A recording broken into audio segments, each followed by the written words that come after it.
during a session, the Senate stands adjourned, whether or not a day has been appointed for the next meeting, the Speaker may, on the request of the Senate Majority Leader or the Senate Minority Leader, and in each case with the support of at least 15 senators, appoint a day for a special sitting of the Senate. Honorable Senators, in the absence of specific provisions and taking into account our precedents in previous matters, the Senate leadership consulted appropriately and on the request of the Senate Majority Leader, applying Standing Order number 31 with the necessary modifications and Standing Order number 1, I appointed the present date as the date for this special sitting.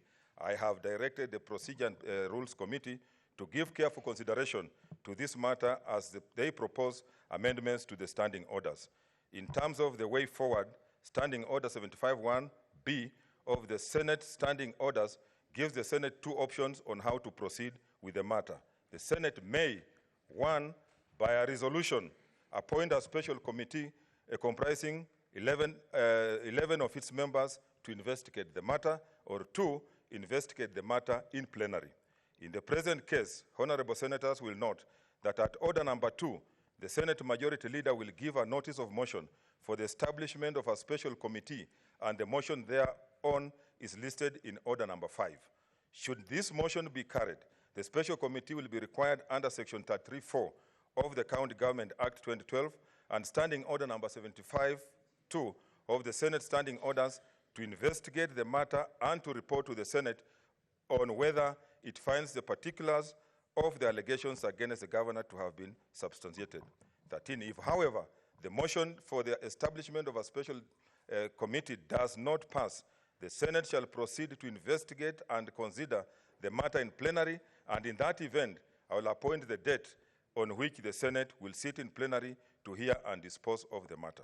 It is noteworthy, and I wish to emphasize to all honorable senators that when we come to the debate on the motion to establish the special committee, the debate shall be limited to the substance of the motion, namely whether or not to conduct the impeachment trial by way of a committee. It will not be a debate on the substance of the impeachment or its merits.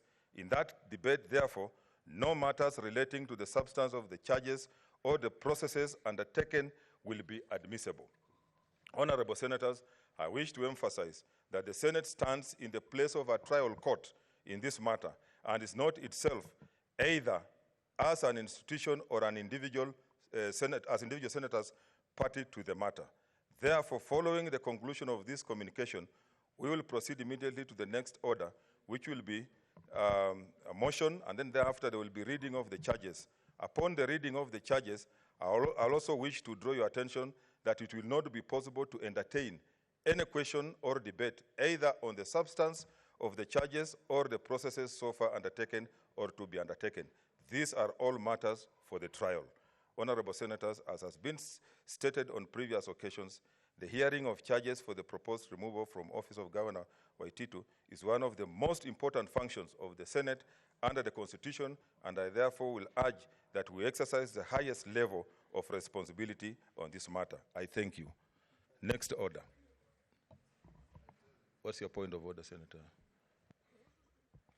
Kaniri? Mr. Speaker, Happy New Year.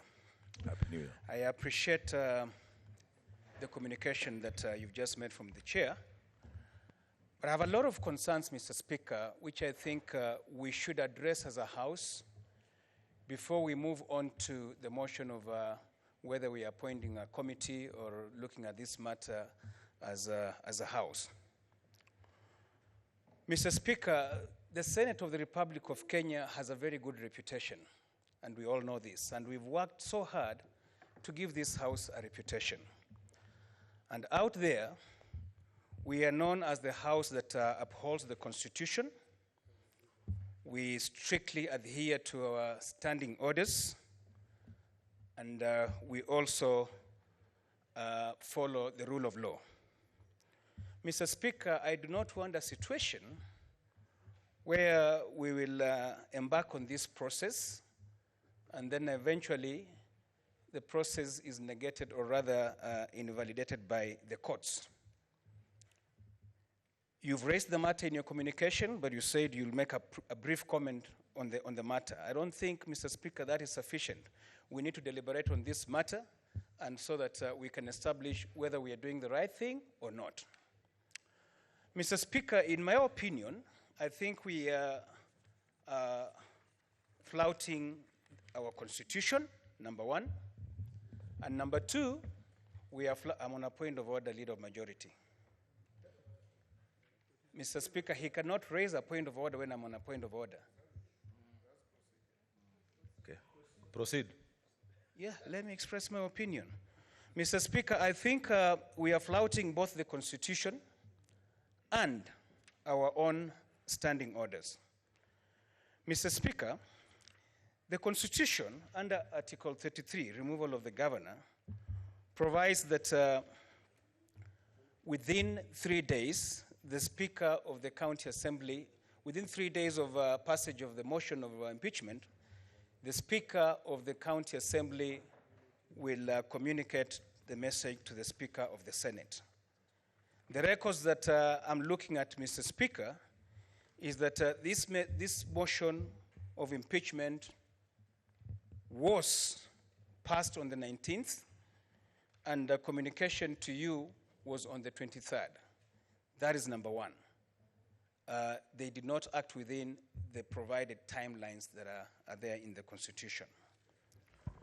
Mr. Speaker, the Senator, second issue... Order, order.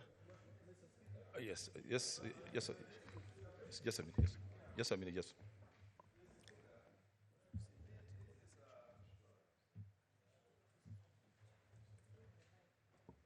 Is there? Yeah, Mr. Speaker, this is a substantive issue which should be brought when we were dealing with that order. The order that you've dealt with is just reading of a communication. The notice of motion has not been given. So the matter is not even properly before the House. It has not been moved. It has not been seconded. So, Mr. Speaker, I think these issues should be addressed at the appropriate time, and we're prepared to make responses to it. But I think it is being brought at an appropriate time. In fact, order. That's what I was going to say, that one, we must notice that we are the court. And the matters that you are raising, like I've said, have not come by. And if it's a concern, it should be raised by the parties that are going to be in the matter, but not because as we sit here, we are going to constitute the court that is going to hear this matter. So therefore, let us proceed. Next order. I forgot to say, Mr. Speaker, the Honorable Senator for Vihiga is already dealing with matters of evidence. Yeah, and he cannot be seen to be offering evidence, and the parties are going to come here to give that evidence. Unless he wants to join yeah, and be a witness. Yes. No, actually, not even a defense lawyer. He should be a witness. Yeah, because during trial, those issues will be traversed. When were they received? When was the resolution given? All that is going to be conversed. But I think this is preempting the whole... Yeah, that's why I've said, honorable senators, Senator Murkomen. Mr. Speaker, is it not true, if I heard your communication clearly, which I was expecting Senator George Kaniri, who is properly known to be a stickler to the rules, if Mr. Speaker, he was listening to your communication was very clear. In the conclusion, you said these are issues that will be dealt with in the trial itself, by the committee, if committee or the House, depending on what we'll agree. And so, Mr. Speaker, since that your communication is a ruling by itself, Mr. Speaker, it cannot be challenged. Is it in order for Senator George Kaniri to challenge your communication, Mr. Speaker? Actually, it's out of order. And like I've said, we are the court as Senate. You are the ones who are going to hear this either as plenary or through a committee that you will appoint, like I've said in my communication. So the parties that are involved, the parties that are complaining and those that have been accused, are the ones that will raise issues. And if there are any issues, they will be heard, and whoever will be listening will make a determination on that particular matter. Next order. Order number 2, notices of motion.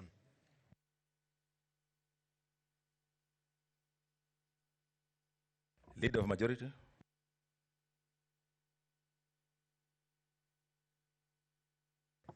Mr. Speaker, I beg to give the following notice of motion.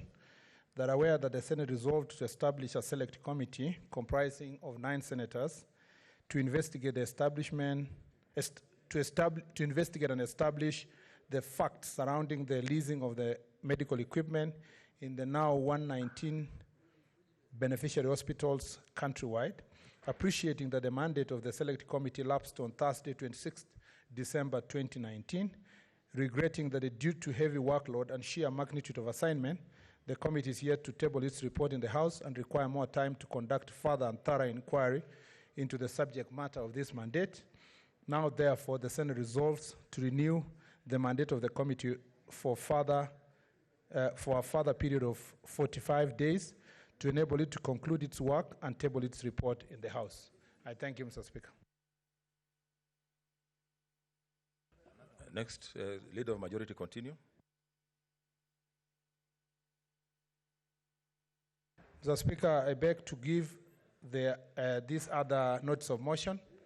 Mr. Speaker, that whereas pursuant to Article 181 of the Constitution and Section 33 of the County Government Act 2012, and Mr. Speaker, there is a loud consultation around minority leader.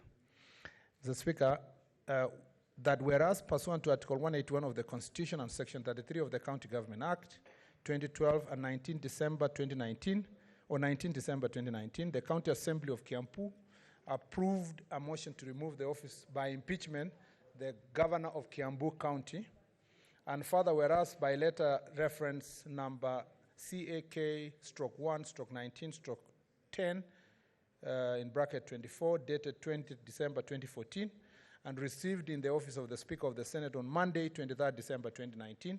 The Speaker of the County Assembly of Kiambu informed the Speaker of the Senate of the approval of the motion by the County Assembly and further forwarded to the Speaker of the Senate documents in evidence on the proceeding of the Assembly. And whereas pursuant to Section 33(3)(b) of the County Government Act 2012 and Standing Order 75(1)(b) of the Senate by resolution may appoint a special committee comprising 11 of its members to investigate the matter. Now, therefore, pursuant to Section 33(3)(b) of the County Government Act 2012 and Standing Order 75(1)(b)(1), the Senate resolves to establish a special committee comprising of Senator Cleophas Malala, MP, Chairperson, Senator Susan Kiika, MP, Vice Chairperson, Senator Architect Sylvia Kasanga, MP, Senator Mohamed Faki, MP, Senator Eric Okongo Mogeni, Senior Counsel MP, Senator Frederick Outa, MP, Senator Engineer Hargura Ogodana, MP, Senator Haron Cheruiyot, MP, Senator Anwar Ole Tiptip, MP, Senator Mitika Linturi, MP, and Senator Iman Falhada, MP, to investigate the proposed removal from the office by impeachment of the Governor of Kiambu County and to report to the Senate within 10 days, pursuant to Standing Order 75(2) of its appointment, on whether it finds the particulars of the allegation to have been substantiated.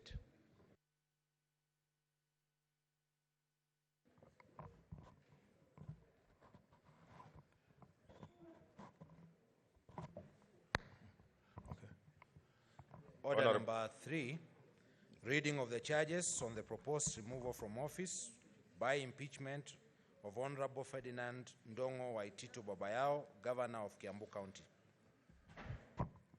Okay, Honorable Senators, I now proceed to read the charges and my earlier ruling. Senators, pursuant to Section 33(3)(a) of the County Government Act and Standing Order 75(1)(a) of the Senate Standing Orders, I hereby proceed to read the charges against Honorable Ferdinand Ndongo Waititu Babayao, the Governor of Kiambu County, as contained in the resolution passed by the County Assembly of Kiambu on 19th December 2019. Honorable Senators, please note that this is a full recital of the charges as passed by the County Assembly of Kiambu. 1, a gross violation of the Constitution of Kenya 2010, the County Governments Act 2012, and the Public Finance Management Act 2012, and the Public Procurement and Disposal Act 2005. 1, lack of accountability in the management of county resources by incurring unsustainable debts and other pending obligations to the tune of 4 billion. These pending obligations were never disclosed in the County Fiscal Strategy Paper 2019, thus violating Article 201C, the County Executive, under the leadership of the Governor, intentionally failed to draft the medium-term debt management strategy for the financial year 2018-2019 in contravention of Section 123 of the Public Finance Management Act 2012. This places Kiambu County in a highly precarious financial relation of Article 176(1) and 185 of the Constitution of Kenya 2010 by disregarding the County Assembly as an arm of county government and further undermining its three cardinal roles of legislation, oversight, and representation through systematic non-remittance of requisitioned funds in the financial year 2018-2019.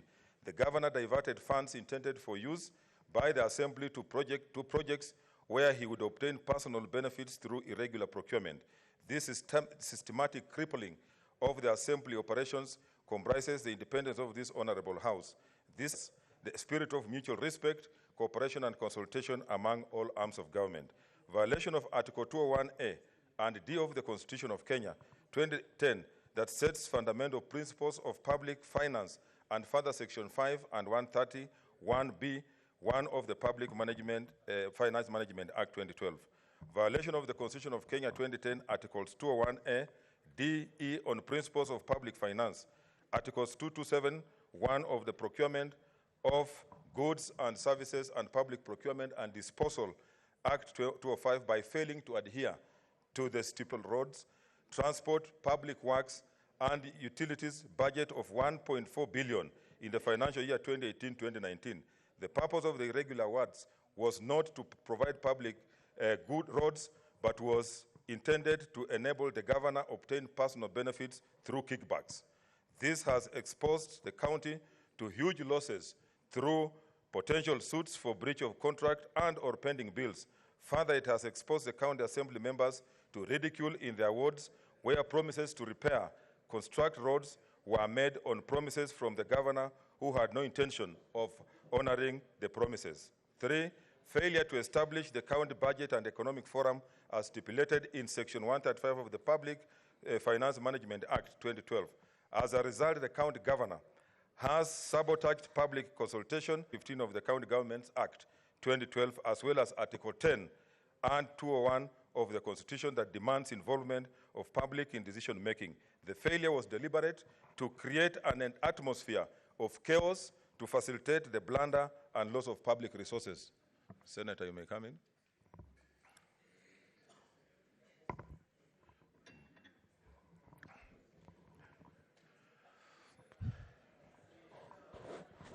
Take your seat.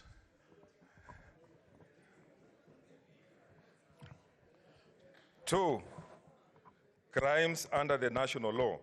The county governor committed serious crimes under national law in the following ways.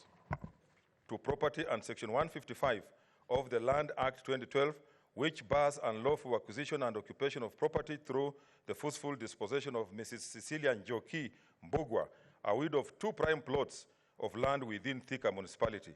The 2 plots, namely Thika municipality block 11-877 and Thika municipality stroke 878, were part of the widow's inheritance from her deceased husband. The county governor promptly facilitated the irregular transfer of the said land totaling 0.135 hectares on the 2nd January 2018 to Ms. Esther Wamunyu Nyatu, a common law wife of and mother of children of the governor. The governor and his wife made admission to the ombudsman in impeachable conduct. 3, abuse of office and gross misconduct. The county governor exhibited gross misconduct in the following ways. 1, conflict of interest and contravention of Public Procurement and Disposal Act 2005, influencing the award of lucrative tenders to companies associated with immediate family and close relatives. 2, violation of Section 74 of the County Government Act 2012 by usurping the powers of the County Public Service Board to regulate the engagement of persons on contract, volunteers, and casual workers in the county of Kiambu by directly creating directorates and hiring staff on casual basis as directors and assistant directors, as well as all as sub-county administrators and ward administrators. Further to this, the county governor has hired over 600 casuals without the involvement of the Public Service Board. Upon realizing that he had broken the law, the governor caused all the said staff to be fired, exposing the county to risk of multiple suits and loss of public funds. 3, violation of Article 2265 of the Constitution of Kenya 2010 through the imprudent use of public funds in payment of staff without authorized staff establishment records as required under Section B5(2) of the County Public Service Human Resource Manual. Examination of the staff records and payroll by the Auditor General in 2017-2018 audit reveals that the county has employed 706 new employees, yet there were no positions advertised in the newspapers declaring vacant positions.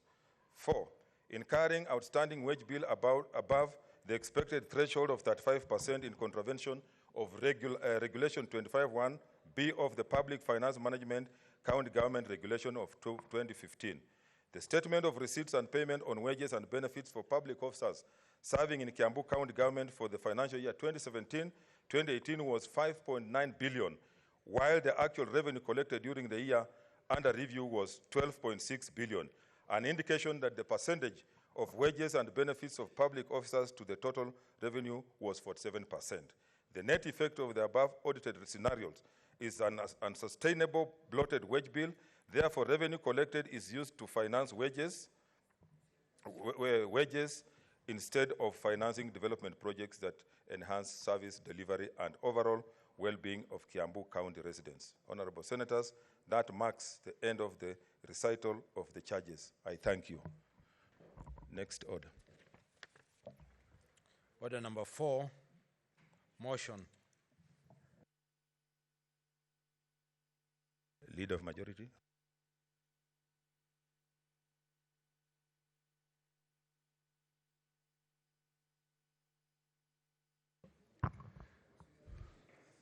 Mr. Speaker, I beg to move the following motion: that aware that the Senate resolved to establish a select committee comprising of 9 senators to investigate and establish the facts surrounding the leasing of the medical equipment in now 119 beneficiary hospitals countrywide, appreciating that the mandate of the select committee lapsed on Thursday, 26 December 2019, regretting that due to the heavy workload and sheer magnitude of the assignment, the committee is yet to table its report in the House and require more time to conduct a further and thorough inquiry into the subject matter of its mandate. Now, therefore, the Senate resolves to renew the mandate of the committee by a further period of 45 days to enable it to conclude its work and table its report in the House. Mr. Speaker, this is a more or less straightforward request by the Select Committee. Mr. Speaker, you know, as a leadership and the Senate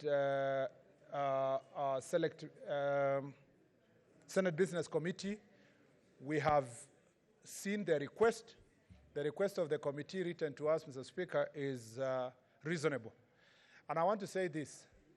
If there is something that I'm very proud of this committee, chaired by Senator Fatuma Dulo and deputized by Senator Wetangula, that this committee and the members of this committee should be very proud of themselves. Because, Mr. Speaker, they have done a thorough job. And I'm saying this as a leader in this House because I've interacted with them. The kind of investigations they have carried out, Mr. Speaker, if finally the report reflects the responses that, Mr. Speaker, we saw both on TV and in my personal interactions with this committee, Mr. Speaker, then we will get a report that will get to the bottom of this issue and which will inform, Mr. Speaker, contracts in future of similar nature and how this contract, particularly that related to the leasing of equipment, is going to be treated going forward. And Mr. Speaker, I don't want to go to the substance because it will be against our standing orders to discuss the issues. I'm just saying, from observing, Mr. Speaker, what they have done a fantastic job. There are some people who are saying, Mr. Speaker, we should not extend their time. Mr. Speaker, unless you are part of the saboteurs, and those, Mr. Speaker, who want to make it difficult for this committee to nail, Mr. Speaker, those who misappropriated public funds or who flaunted the law, Mr. Speaker, there is no other way the committee can even meet to write a report. Mr. Speaker, we must give them the necessary time and opportunity to get through all this process and come back to this House, Mr. Speaker, with a fantastic report. 45 days, Mr. Speaker, is reasonable. That means that gives us up to latest March this year, which is less than 3 weeks from the time we will have come back, so that, Mr. Speaker, the beginning of March, we should have a report that this House can debate and the resolutions that can be implemented. I've been whispered to by members of the committee, Mr. Speaker, that they think that a lot of what is now going on in the ministry and the engagement that is taking place between the ministry and county governments have been informed by the deliberations that have been put in public domain by the committee. And I don't want to say further than that, Mr. Speaker, that anything that is happening around the Ministry of Health and the relationship that the ministry is having with counties has been, Mr. Speaker, occasioned by this very important committee. So since we have a more important agenda coming up, I don't think this is a matter we should spend a lot of time on. I just limit my comments to requesting the House, because it's a procedural motion, if I'm not wrong. I don't think it's a procedural motion, so it's a high kind of a motion. We dispense with this motion so that we can go to the other business that we came to do here. Mr. Speaker, for that, I'd like to move and invite the Senate Minority Leader, Mr. Speaker, to second.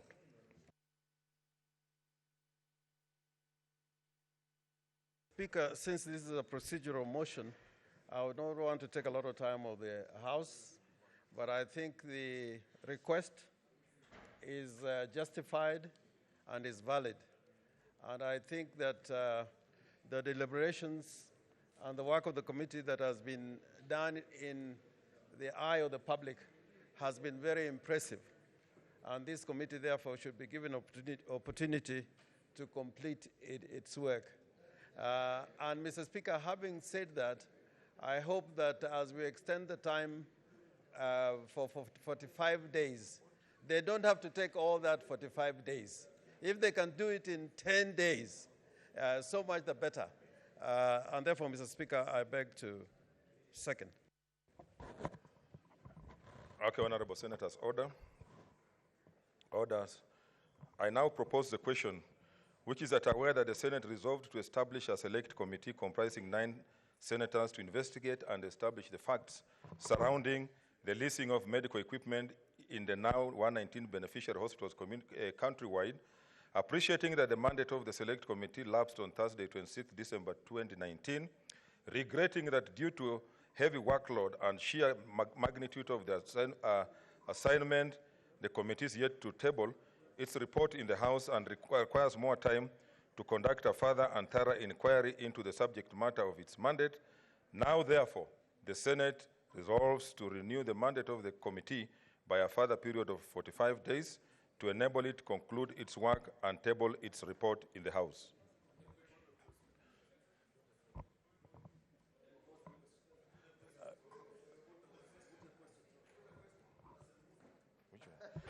But I can see people here.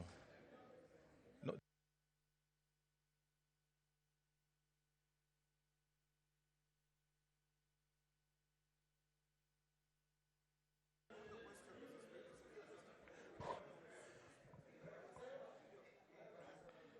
I can see that there are a number of people who want to contribute, but looking at the mood of the House, I think we have something very important to discuss.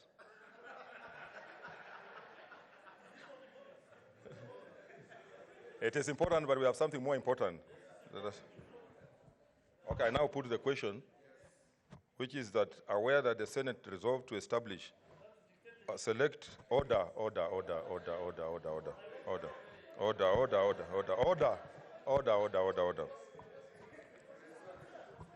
which is that the Senate order.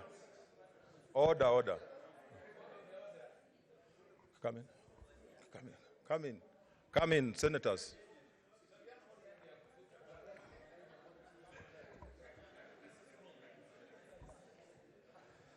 Honorable senators, I now put the question, which is that aware that the Senate resolved to establish a select committee comprising 9 senators, to investigate and establish the facts surrounding the leasing of the medical equipment in the now 119 beneficiary hospitals countrywide, appreciating that the mandate of the Select Committee lapsed on 26 December 2019, regretting that due to heavy workload and sheer magnitude of the assignments, the committee is yet to table its report in the House and requires more time to conduct a further and thorough inquiry into the subject matter of its mandate. Now, therefore, the Senate resolves to review the mandate of the committee by a further period of 45 days to enable it conclude its work and enable its report and table its report in the House. As many are of that opinion, say aye. As many are opposed to it, say nay. No. The ayes have it. Next order.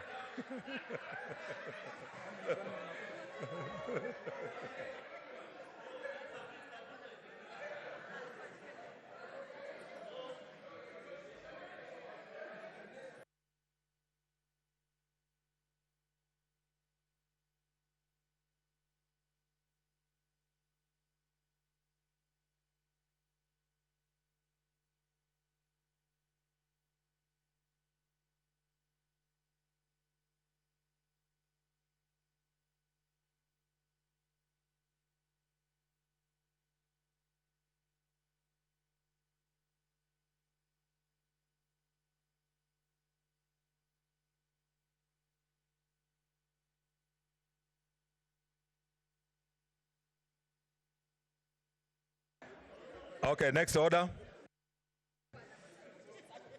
Order number 5, motion. Leader of majority. Leader of majority.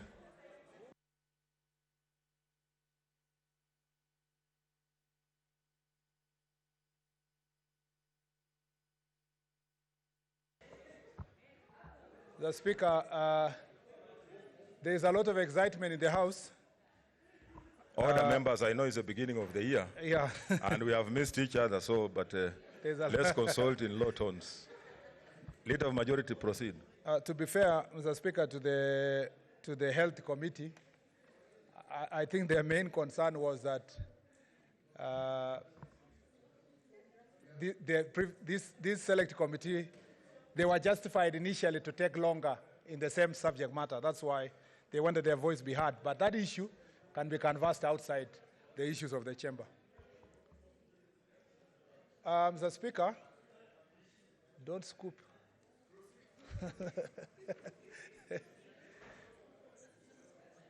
Senator, Mr. Speaker, Senator Sionga, scoop, Mr. Speaker, famously. I'd like to move Mr. Speaker, the following motion.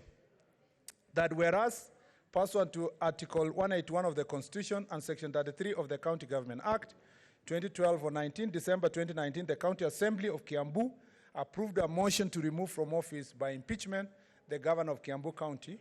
And further, whereas by letter reference number CAK/1/19/10, bracket 24, dated 20th December 2019, and received in the office of the Speaker of the Senate on Monday, on 23rd December 2019, the Speaker of the County Assembly of Kiambu informed the Speaker of the Senate of the approval of the motion 33 of the County Government Act 20, pricing 11 of its members to investigate the matter.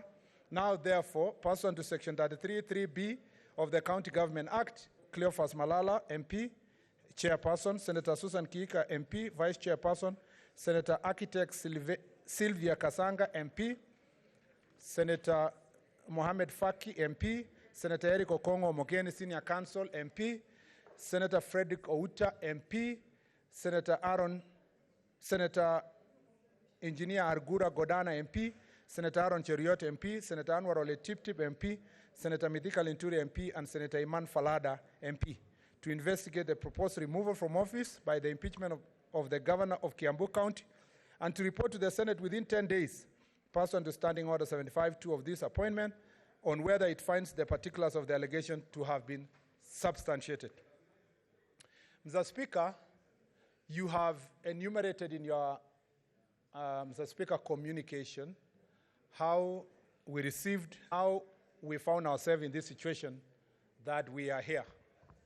Mr. Speaker, I will abide by your orders in your statement that we are not going to canvass anything about the process, both in the County Assembly of Kiambu, despite the fact that I got a letter, copied to me from the Speaker of the Kiambu, which, Mr. Speaker, rightfully you communicated to us in the Senate Business Committee that such communication will have to be channeled to the committee to investigate. I will not also go to the details on the procedure we follow to be here, because again, as you've ruled earlier, that is an issue that will be canvassed in the committee. Mr. Speaker, I will just address 2 or 3 things about use of committee, Mr. Speaker, for investigation. Number one, order members, order members. Let's consult. You know, the leader of majority is super senator. You have ended with a lot of excitement, but let's listen to the leader of majority. He's making an important point. Thank you, Mr. Speaker. Mr. Speaker, number one is that we are a committee system. And as a house that relies on its committees to transact its business, the Senate Business Committee came to the conclusion that, Mr. Speaker, the House is better advised and guided through a committee process. Number two, Mr. Speaker, looking at the charges that were before us, the listing of those charges, the already preliminary statements from the parties to this process. Mr. Speaker, having 67 senators all asking questions on those subject matter would mean, Mr. Speaker, we will be able to deal with the issues that are involved. The Senate benefits from its tradition. And of the 8 or so impeachments we have dealt with, only one impeachment, Mr. Speaker, that involved Governor Gachagua, Mr. Speaker, is the one we did it as a plenary. And even then, Mr. Speaker, from hospital bed to the chambers of this House, and everyone here was panicking whether spending longer time would jeopardize the health of the governor. So, Mr. Speaker, that procedure became so expedited and became, Mr. Speaker, to a great extent, a process that even up to now, we don't have a serious report because we do not have an in-depth analysis of the issues that were dealt with in the impeachment of Governor Gachagua by this chamber. Mr. Speaker, every time impeachment is brought to this House, the debate has always been by those who, Mr. Speaker, are pursuing partisan agenda, always say the Senate is on trial. Or sometimes the Speaker is that the Senate is under watch. Mr. Speaker, there are more important business we do in this House that Senate always does every day, including division of revenue and county allocation of revenue, Mr. Speaker. We don't become suddenly more important, or that this business doesn't become so important because a governor is being impeached. Mr. Speaker, when the governor of Taita Taveta was brought to lobbying by politicians from outside, lobbying by citizens from Taita Taveta, lobbying from friends of the governor, lobbying from friends of the county assembly speaker. But, Mr. Speaker, we said in this House, we are not going to do an impeachment for the expediency's sake. And I want to thank the team that was led by Senator of Kiambu, Mr. Speaker, of Embu, Mr. Speaker, Senator Ndwika, and Senator of Kirinyaga was there, Kirubi, among others, for a job well done. Because, Mr. Speaker, they never listened to public pressure or external issues and so forth. They came here with the facts. They looked at the issues. Impeachment alone does not become successful because the governor has been impeached. We have seen from the day we brought the impeachment of Governor Wambora, where, Mr. Speaker, I sat in the committee, Senator Orengo sat in the committee, and I'm glad we are all in leadership. We now have experience on that matter. Because that process of accountability that took place in this House made him to become more vigilant in his county, to get more vigilant staff, and to focus, Mr. Speaker, more on resolving the problems that were in his county. Order, members. Let's consult Senator Cheriot. Order, Senator Cheriot. You know, ladies and gentlemen, honorable senators, this is a very important matter that I want to appeal to you to follow, to listen, or if you don't want to listen, then you can take leave. Because we want to get to some seriousness on the matter. Let's consult in low tones. Mr. Speaker, I want to request Senator Ali Mr. Speaker, I saw Senator Ali. Yeah, please. To your point of order, Senator Orengo. Speaker, even as you are asking for order, and this side is even calmer, but there's a long tradition in the Houses of Parliament, at least the ones which follow the Westminster model, that there cannot be more than 2 members standing at any one time. Yeah, and even now you can see there's another member of Parliament. Senator Cherargei and Senator Millicent, yes. Please take your seats. You're not allowed to stand when a lead.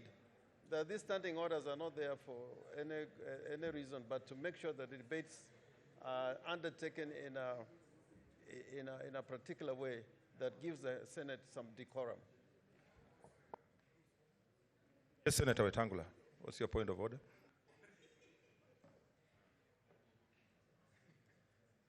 Speaker, allow me to add my voice to that.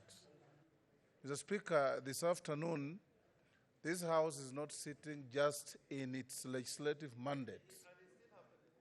We are sitting as a quasi-judicial organ. This is a court now. And Mr. Speaker, for those who have not been to court, when proceedings are going, and we want to hear what the majority leader is telling us. Somebody's life is online. Somebody's future is online. Somebody's reputation is online. And we must give a fair hearing with decorum, in silence, so that those of us who will contribute, we want to contribute from information that we are listening to. Thank you, Senator Wetangula. Just to add on that, the whole world is watching us and will be judged by how we conduct ourselves. Leader of Majority, proceed. Speaker, I was at the point where I was saying Senator Orengo and I served in the first impeachment committee. And Mr. Speaker, I was reiterating the fact that even where the Senator Wambora survived through court processes, Mr. Speaker, throughout his entire first term, he must thank this House.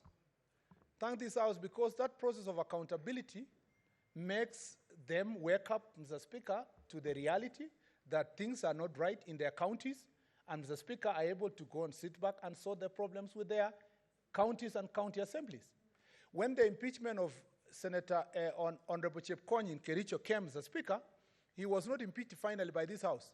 But thereafter, Governor Chepkonyi was re-elected resoundingly, Mr. Speaker, because he went back to his county, put things in order, Mr. Speaker, to enable him to be able to impress the people who voted for them. Mr. Speaker, the impeachment of the governor of Taita Taveta did not succeed in this House, Mr. Speaker. But, Mr. Speaker, have you heard any noise again from Taita Taveta County? Mr. Speaker, we are told even before the impeachment proceedings ended, the county governor and the county assembly members quickly convened a meeting and agreed on how to take the budgeting process forward. And we don't hear any more noise from county of Taita Taveta, Mr. Speaker. Sometimes, of course, you can attribute it to other factors, but this House, Mr. Speaker, through impeachment, has demonstrated effectively, Mr. Speaker, that impeachment as a process of accountability is able to change course and change service delivery in counties, Mr. Speaker.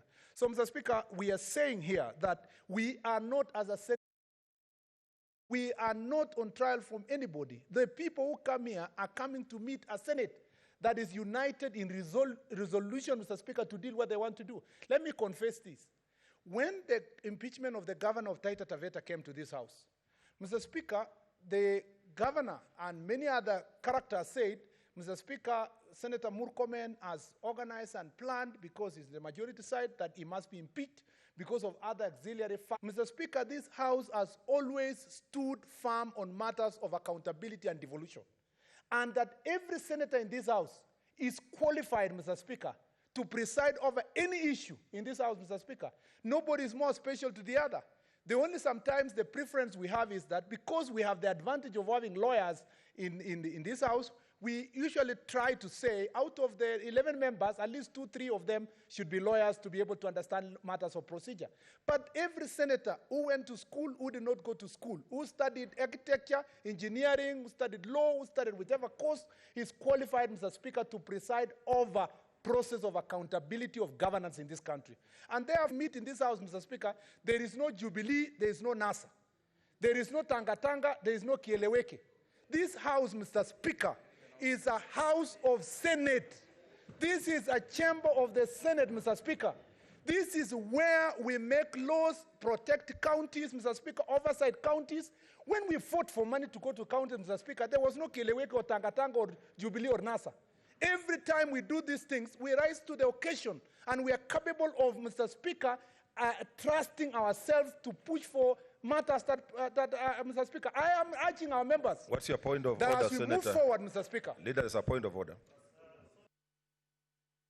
In order to tell us that this house does not comprise of Kieleweke and the Tanga Tanga, and he said before that this is a house of the Senate. Why does he have to go that low again, Mr. Speaker? Is that right? I think he was just elaborating on being alive to the politics outside Mr. there. Speaker, Proceed, Mr. Speaker. Senate. No, Mr. Speaker, I'm sure Senator Ali is very much aware of what he's saying. He just wanted to contribute to be part of this debate. The whole country is watching. And I was, Mr. Speaker, I've not had a chance to, and my first impression, I thought it was Senator Ali. And Mr. Speaker, after a very hard job during the recess, you can be excused, Mr. Speaker, to be a bit more excited. So, Mr. Speaker, and I am not, I'm not belittling the efforts of government to fight that issue. They must do it seriously, Mr. Speaker. And I'm sure when we come back, that will be a matter we will deal with, Mr. Speaker. And we are ready to take pictures. We don't know only to send to who. So, Mr. Speaker, we must emphasize in this house, and I want to request my colleagues, and Senator Orengo will tell you, when we sat in the Wambora impeachment, in Windsor Hotel, I don't know, Senator Mutula, you were bad, you were not. Kalwale was there, he was the chair. And Mr. Speaker, we took a walk. We took a walk to make a decision to the field down there, golf course, Mr. Speaker, to make a decision and finish. It never leaked, Mr. Speaker, until we were in these chambers. Everybody, including our colleagues, were running around to find out what decision did we make. I urge my colleagues, Mr. Speaker, who are going to be part and parcel of this committee, to, Mr. Speaker, uphold a high level of integrity and to look at the law, to look at the issues, Mr. Speaker. The final decision, let them come, Mr. Speaker, back, holding the confidence of this House high, and not just this House, their own personal, Mr. Speaker, integrity. And I know that when histories will be written, Mr. Speaker, about impeachments in this House, I am very proud to have served in the first impeachment committee. And, Mr. Speaker, I believe that those who are going to serve in that committee are going to do a good job. Let's not listen to the noise out there about this and about that. Just stick to the law and the facts.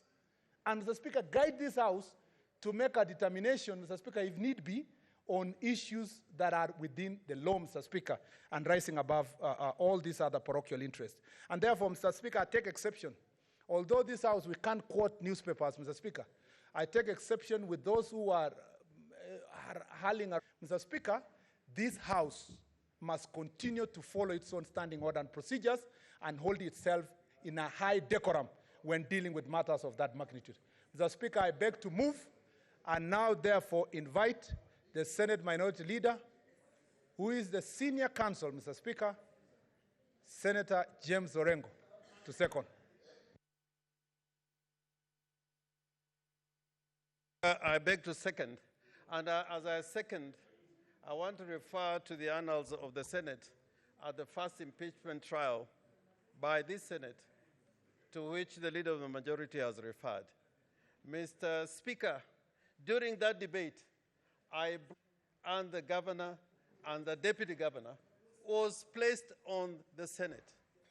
In fact, if you look at the history of the United States, there's an explication as to why this important power was placed on the House of the Senate, which sits as a jury and a court.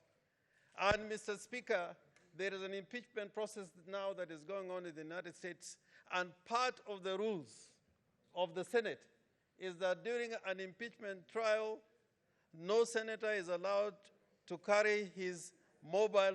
No senator is allowed to talk to his or her neighbor, because it is a power that is exceptional. In fact, the law courts can only, the ones with the jurisdiction, they can remove a president following an election. Only. That's the only circumstances. But the Senate can, under any circumstances, for the reasons stated in the Constitution and the County Governments Act, remove a governor. For the reasons stated in the Constitution and in the standing orders, remove the president and the deputy president. And I'm just pleading with the Senate that when we exercise this power, we should to the Senate by the people of the Republic of Kenya. It can be taken in any place, or can be transferred to anybody. But so long as we fulfill the functions of the people of Kenya who thought that vesting this very, very, very important power in the Senate, I think we should do it with all the decorum that it deserves.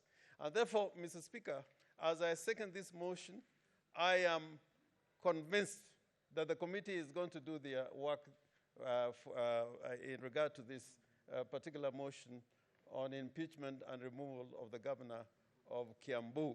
And all the issues should be brought before the committee, including any preliminary can be addressed in plenary, but cannot take more than 30 minutes. And therefore, there are other matters which may require evidence and issues of the parties who are going to appear before the Senate.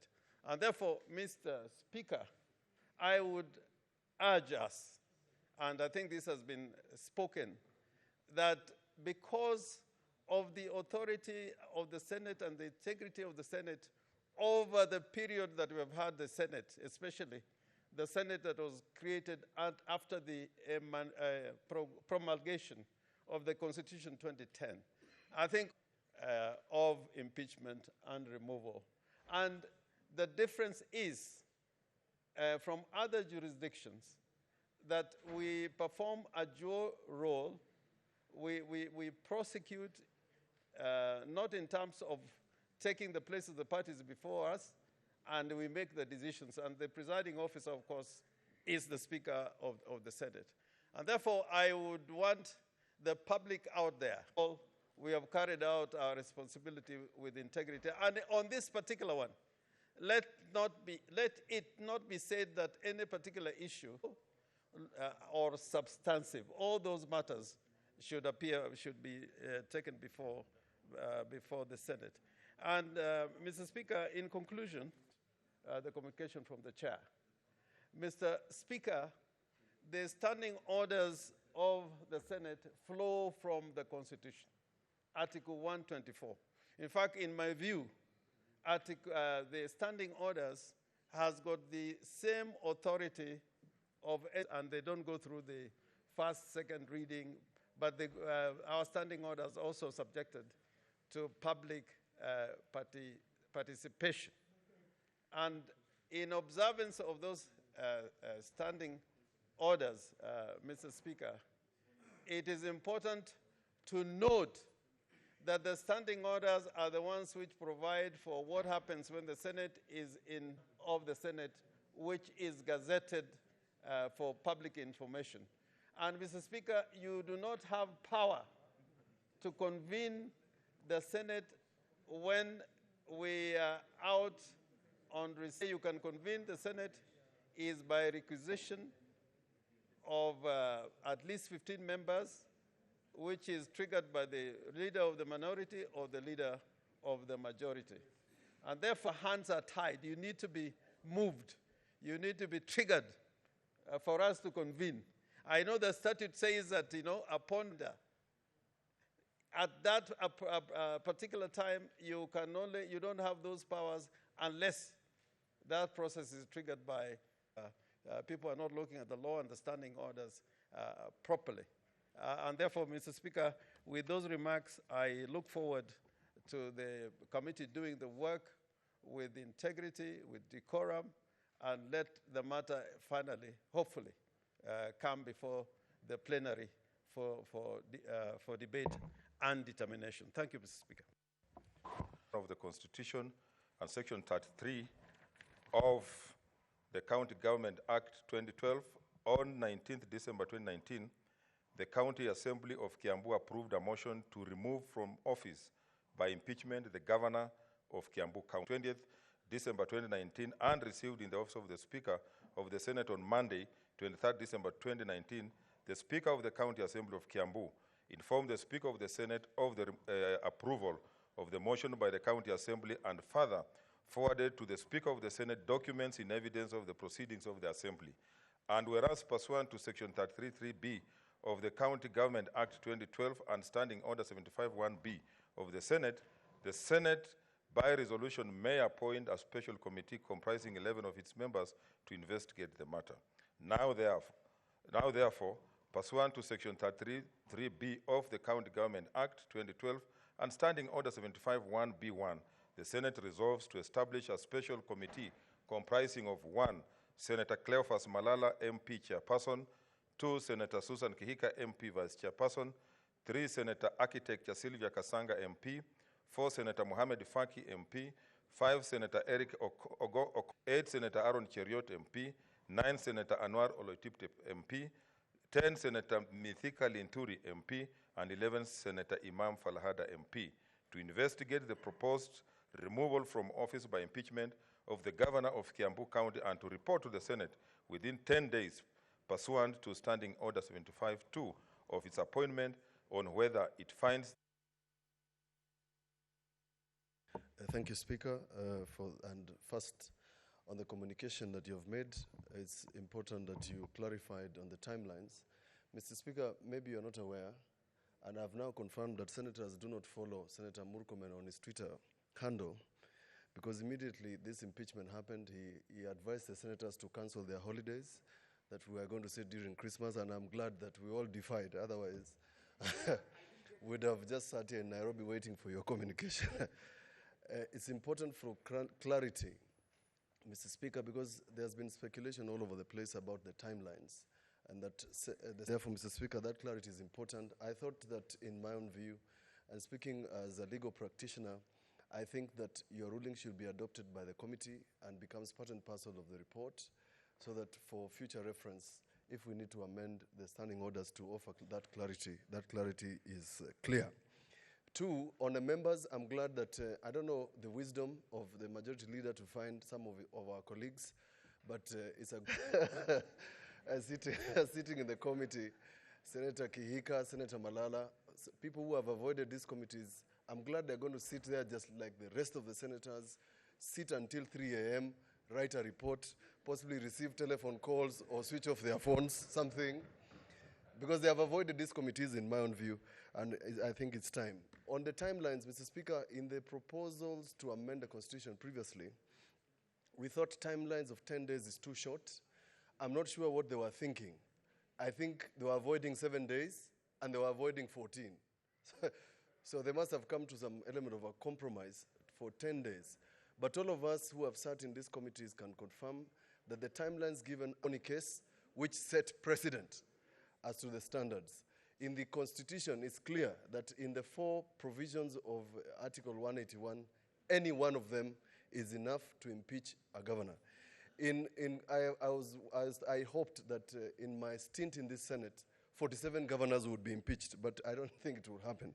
Because like Senator Murkomen has said, Mr. Speaker, in all those cases where governors have been impeached, including the one of Makueni, somehow there is order. For some reason follows. Wambora disappears and becomes a good man. Chepkwony the same, Wairia the same, Kiala the same, except Gachagua who left us. But in all those cases, the county of Nyeri, county of Muranga, county of Makueni, and the others, you've not had any of these problems. So we encourage the members of County Assembly to continue offering oversight to these governors. Otherwise, Mr. Speaker, I support this committee entirely. We hope that, Mr. Speaker, you call us soon to deliberate on this matter. Thank you. Senator Halaka Bishiro. Thank you, Mr. Speaker. While I rise to support this, I have questions around the composition on our side of the committee members, Mr. Speaker. I know we have said that this house is a house of practice, a house of rules, and house that observes the rule of law, and the house and investigated in a manner that is just, but also in a very competent manner. So I am wondering, do we have an opportunity or a window to have a plenary hearing as opposed to a committee hearing? Because this matter is very weighty. This matter is one that the Kenyans have really entrusted to us, and all of us as senators would like to be part of this process to make sure that justice is served to the people of Kiambu and to the people of this country, and that the plenary would do justice more than a few people, especially, you know, I have some questions around some of them who perhaps haven't been around plenary, so that all of us participate in this process and make sure that we do justice for this. Thank you, Mr. Speaker. Senator Amos Waku.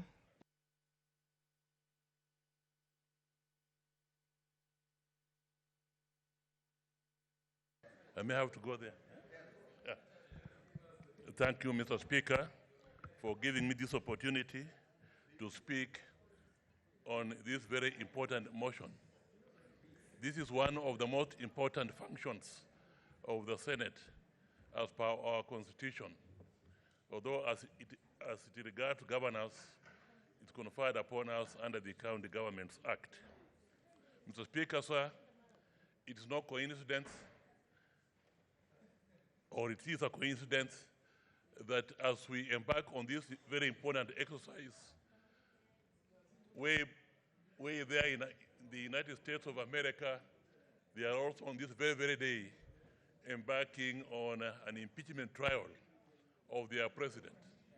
And Mr. Speaker, sir, it may very well be that we could learn one or two things even now from what goes on in America.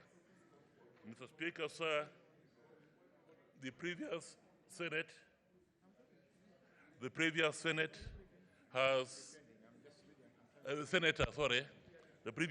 has talked about, let us do it in plenary.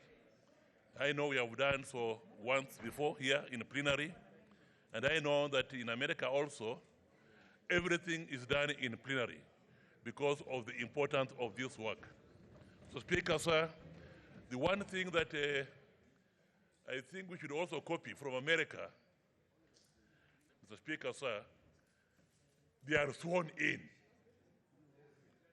And I noticed, Mr. Speaker, sir, that whereas the debate on impeachment in America was very casual, highly politicized, and so on, as soon as the members were now sworn in to perform that duty, things became very serious.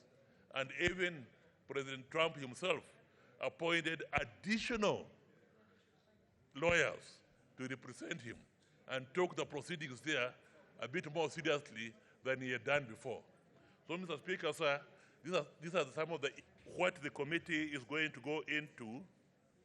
It appears to me, from what we know, is that the issue of contracts at the national level and contracts at the county government level is an issue that we really have to go into, the procurement of contracts.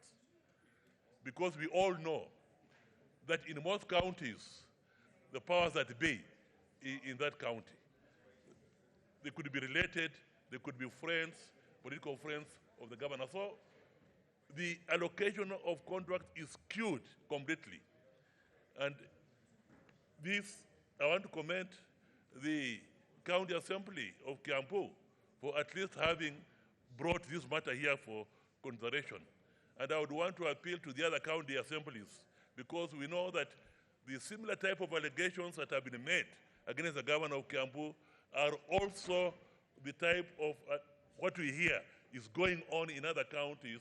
The county assemblies should be alert and exercise their oversight role a little bit more seriously, so that we can ensure that corruption is not The other point I wanted to mention, Mr. Speaker, sir, is the issue of members. Members, Mr. Speaker, sir, some of them are very weighty. The chairman is the deputy leader of minority. The vice chair is the chief whip of Jubilee. And she is also a vice president, well-known architect. And she has done a lot within the Architects Association of Kenya. Mohammed Faki, my neighbor here, I'm glad that he's there, has been the chairman of Mombasa Law Society. Eric Okongo Mogeni, senior counsel. We are only 3 senior counsels in this house. Senator Orengo, Okongo Mogeni, and myself. Order. In the appointment. Okay. What's your point of order, Senator Nderitu? The appointment as chair of the senior council. Do you have a point of order? Mr. Speaker, sir. Order, Senator Wako. Aaron Teriot. Order, Senator Wako. There's a point of order. Oh. Mr. Speaker, I just feel when he starts dealing with them like that, for me, I think every senator. Speaker, my point of order is when he reaches to a senator who has not been a member of any council because he's dealing with lawyers, how will it? He is supporting members who have been put on that committee, and is just giving the competences of the members who have been put on that. Thank you very much, Mr. Speaker. Thank you very much, Mr. Speaker, sir, for protecting me and defending me against the onslaught of my friend. What's your point of order, Senator Maina? With a light touch. Mr. Speaker, sir. What's your point of that is being raised is a very vital point. We are in this house as leaders, elected leaders. We are not in this house because we are lawyers. And Mr. Speaker, Mr. Speaker, I want to say the people of Kenya are looking at this house as a house of reason that will hear their voice. This matter has come from Kiabu, other matters had come from wherever they had come from. And the adjudication of this matter cannot be reduced simply to a mere legality. And I want to say, at one time... What's your point of order, Senator Maina? Speaker, I'm coming to it. Arrive on the point. The plenary would look at the matter that if somebody came in front of this house, having stolen a chicken, What's your point of order, Senator Wetangula? Okay, just conclude. Okay, just, you are taking a bill, want to... Can I invite, Mr. Speaker, the distinguished Senator Fonyeri to read a book, a satire by George Orwell called Animal Farm, that all animals are equal, but some are more equal than others. Senator Maina, okay, have you finished your point of order? Okay, Senator Sakaja, what's your point of order? Mr. Speaker, I think members are taking too much time on the wrong thing. I think those point of orders are members who are worried that Senator Amos Wako might reach somewhere and get stuck and not say anything. And I think that was the worry of members. So, Mr. Speaker, just allow him to continue. Okay, order, members. Order. I also thought so that, like I've said, order, members. You see, what is being debated is, the names that have been proposed. And Senator Wako was just giving credit and the competencies, and I'm sure all of them have competencies. Let's not interfere. That's his opinion, and let's not interfere with him until he finishes. If he leaves anybody out, yes, Senator Wako could proceed. Thank you, Mr. Speaker, sir. I thought the whole purpose of this motion... Let's not disrupt order, members. The whole purpose of this motion is to approve the members that have been suggested. So I'm in order to mention the good qualities of the members who I've mentioned and who I think will add value to the deliberations. What's your point of order, Senator Cherargei? I want us to make progress because the interest is so much. And yet we are going on. Okay, just order, Senator Wako. I noticed, Mr. Speaker, let's hear the point of order. Order, Senator Wako. There's a point of order. My chair. Thank you, Mr. Speaker. I just wanted to assist you to move these things very fast. I was requesting... No, order. You are out of order. You are out of order, Senator Cherargei. You don't have the competence to guide the speaker. My apologies, Mr. Speaker. Okay. Yeah, what I was requesting, Mr. Speaker, in the interest of time and the way this issue is going, I was requesting according to Standing Order 106, where we should at least limit 5 minutes so that all members can converse in this issue. I thank you, Mr. Speaker. That's okay. Senator Wako, proceed. I'll make a ruling on that. Thank you very much. And in fact, the vice chair of the Senate Legal Committee is also here, Senator Mithika Linturi, is also one of the members. So the point I'm trying to make is that at least the leadership of the Senate has made an effort to put to this committee very senior, if it relates to contracts, the Senator of Nyeri may be appointed because I know he's a contractor, he's everything else. So, but on this occasion, on this occasion, I'm asking him, I'm requesting him that let him approve the members who have been suggested by the leadership. But to conclude. Senator Maina, what's your point of order? To conclude. I know my learned friend standing there. No, you say this learned friend. Order, members. He's a lawyer, Mr. Speaker. But I want to say, I am not in this house, and you should ask him really to stick to the rules of this house. Because one time, or today or in the future, I've been doing big construction jobs. I'll continue with that. But I'm in this house because the people of Kenya, in a portion called Nyeri, found it fit for me to represent big ideas about the statehood of Kenya. Thank you. Without having made money from your contract jobs, it would have been very difficult for the people of Nyeri to know who you are and to vote for you. Mr. Speaker, sir. Okay, conclude, Senator Wako. Mr. Speaker, sir.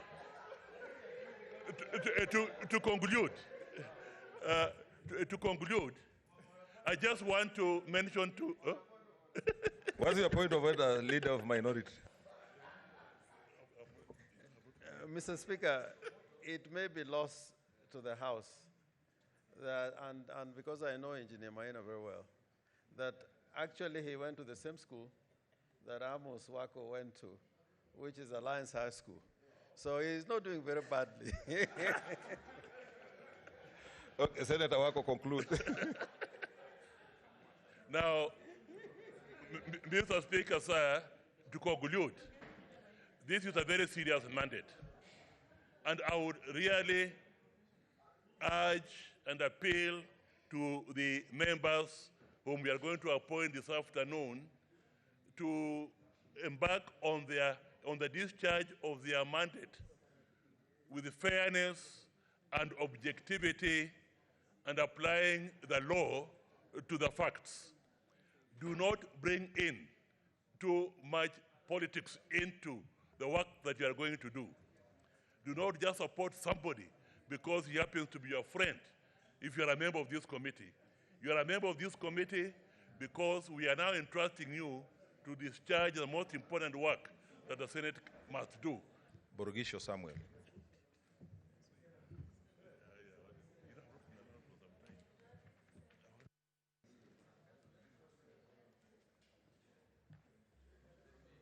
You know you are here. You are supposed to be. No, this is mine.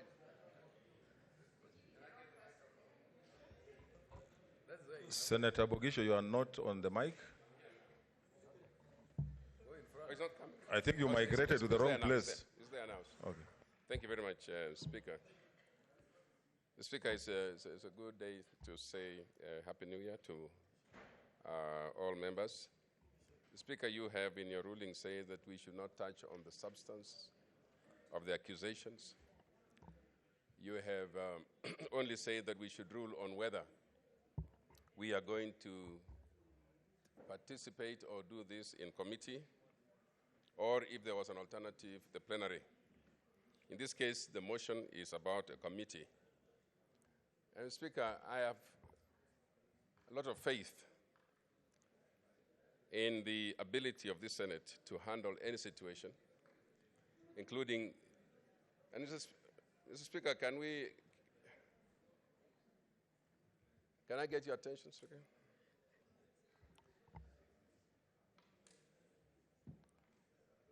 Speaker, I have belief or trust that the Senate can handle any task thrown or given to it because of the composition of the members.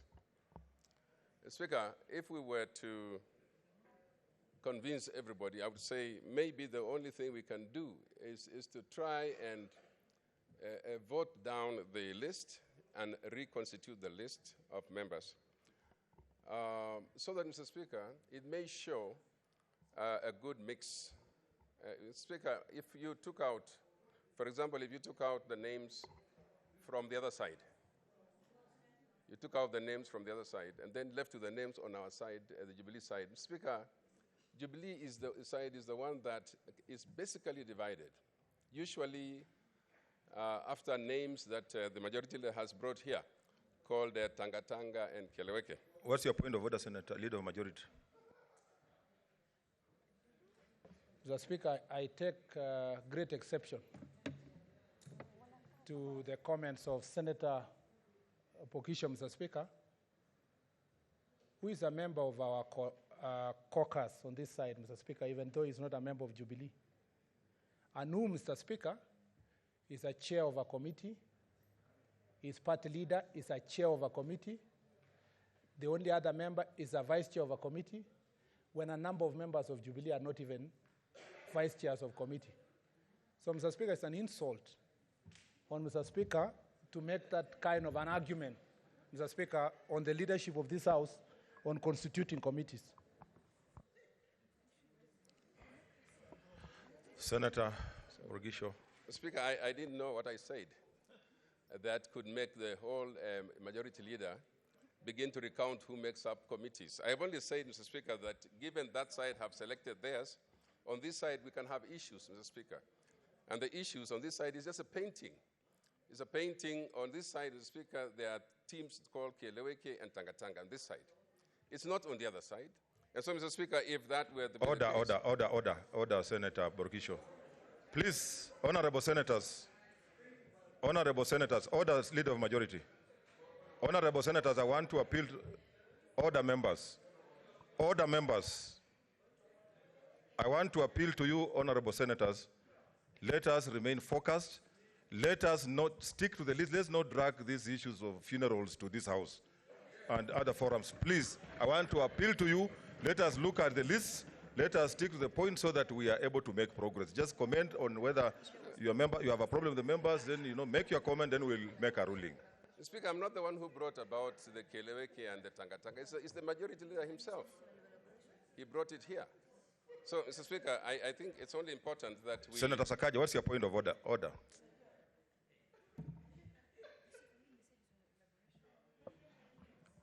Mr. Speaker, we have standing orders in this House. Our standing orders define and describe political parties. Senator Kidiomi, take your seat. Senator Kidiomi, take any seat next to you. There's somebody on the floor. Mr. Speaker, our standing orders define and describe, in fact, even what a parliamentary party is, in terms of the number of senators and what parties exist. This is the third time, Mr. Speaker, we're now hearing strange words being used in this House of Tangatanga and Keleweke, which are not any registered political formation, and there's no senator in this House elected on a party ticket of Tangatanga or Keleweke. Mr. Speaker, on top of leaving things to funerals, you need to rule that those are strange and parliamentary words that should no longer be used in this House, Mr. Speaker, because they're derailing the entire debate. Okay, Senator.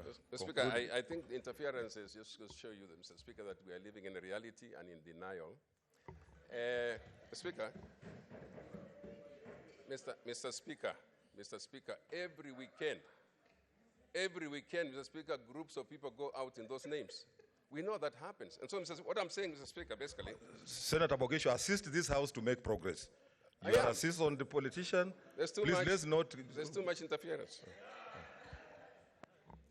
Mr. Speaker, I leave the list to the rest. Just examine the list and tell us what it is. My thinking was that, Mr. Speaker, we should have time, first of all, to create the scenario, to create, Mr. Speaker, the setting of a courtroom, the setting of a court that's going to listen seriously to a case like this. And how do we do that, Mr. Speaker?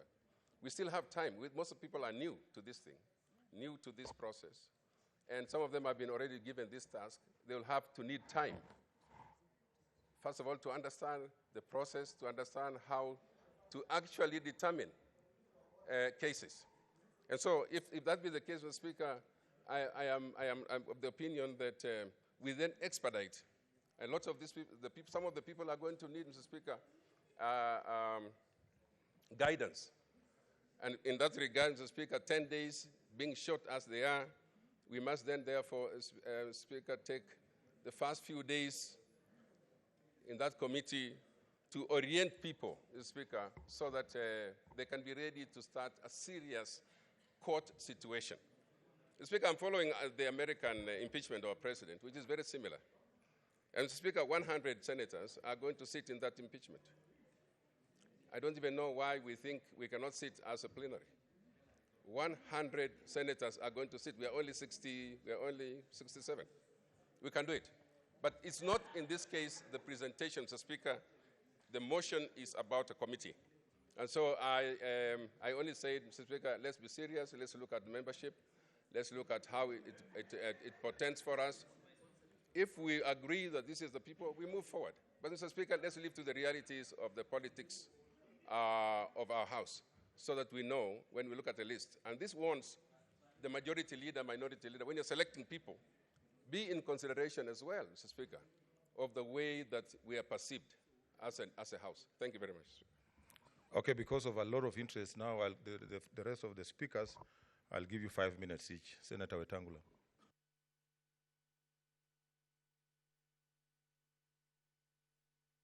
Mr. Speaker, may I also wish you and the House a Happy New Year. Mr. Speaker, mine will be very brief. This is not the first time we have a similar issue in this House. Mr. That you be thorough in your work, pay fidelity to the law and to facts, so that we don't have a situation where, Mr. Speaker, after reaching a verdict, it is later found out in courts of law that it was flawed in process or in conclusion. I say this, Mr. Speaker, because the first impeachment matter that came to this House of Senator Wambora, the House acted with a lot of excitement. Wambora was impeached. He went to court, stopped it. He was brought back. He was impeached again, and he served a full term as an injunction governor. We want, Mr. Speaker, the committee to do a thorough job. I heard Amos Wako speaking very eloquently about each member of the committee, and he forgot to mention my son, the distinguished senator for Lamu, Senator Anwar. Mr. Speaker, I'm happy that Senator Anwar is on this committee, and I hope that because I sit with him in the same committee, Mr. Speaker, of Defense and Foreign, and for a full year he attended meetings twice. So I want to encourage him, Mr. Speaker, that this time round he should have also the determination, so to speak, because we must have serious attention to work. And I say this of my son, Mr. Speaker, because I've engaged him many times. He's a very brilliant young man. What he doesn't have is time to do things. And I want to, I want him to, Mr. Speaker, to encourage him to, now that you What's your point of order, Senator? Professor Langat, what's your point of order? Is this okay? Okay, thank you, Mr. Speaker. I just wanted to say that,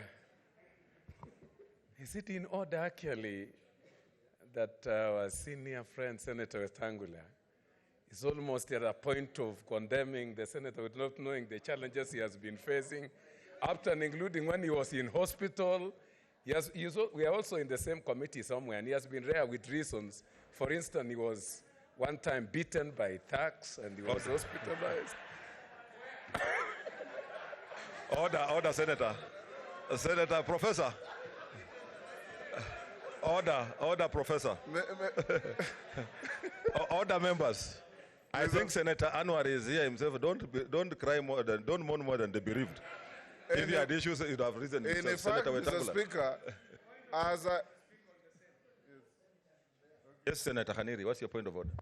Mr. Speaker, not to appear that I'm mourning more than the bereaved, but I think our standing orders must be adhered to. Is my elder brother, the Senator for Bungoma, in order to discuss the character of Senator Waititu without bringing a substantive motion, Mr. Speaker? He did, Mr. Speaker, and you know that. Standing order number 96, paragraph 4, prohibits us from discussing the character of a colleague without bringing a substantive motion. So Senator Wetangula is in contravention of Standing Order number 96, paragraph 4. Mr. Speaker, I beg to hear your ruling. From where I sit, honorable senators, I think Senator Wetangula just said he does very many things, but he just needs a bit of more. Yes. He needs a bit of more time to concentrate on what he has been given. So I think Senator Wetangula proceed. Mr. Speaker, my distinguished younger brother Khaniri and Dr. Langat, they should have seen how brilliantly Senator Anwar was looking at me and smiling as I was saying that he's a brilliant young man. I have worked with him. I know his capacity. I know his ability. And I'm sure he'll do a good job. I just said, let him create a little more time. And he's agreeing with me. Mr. Speaker, let me finish by saying, Mr. Speaker, let me finish by saying that the impeachment of the governor of Kiambu has, from the general perception, clouded with very, very negative politics and unhelpful politics. I want to urge members of the committee, don't listen to the politics out there. Listen to the facts, apply the law, and bring us a verdict. Because if you listen to extraneous factors, you'll end up bringing a verdict that will not hold. Even if it holds, it will not stand the onslaught in courts. And we don't want this chamber to look like it continuously does things that cannot stand the test of law. We want to make sure that Governor Waititu gets his fair hearing. The committee listens to the evidence, including the technical issues that Senator Khaniri was trying to raise. They will be canvassed probably before you. And if you need any assistance, this House doesn't have a shortage of people and members who are distinguished enough to assist the committee. I want to urge, Mr. Speaker, that as we form this committee, I agree that everybody has the capacity and ability to listen to proceedings of this nature. And those who are doing it for the first time is also a learning curve in life, because we encounter new things every other day. But be fair, be just, and listen and bear total fidelity to the facts and to the law.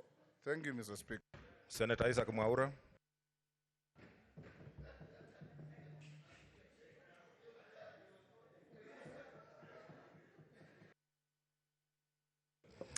Thank you, Mr. Speaker.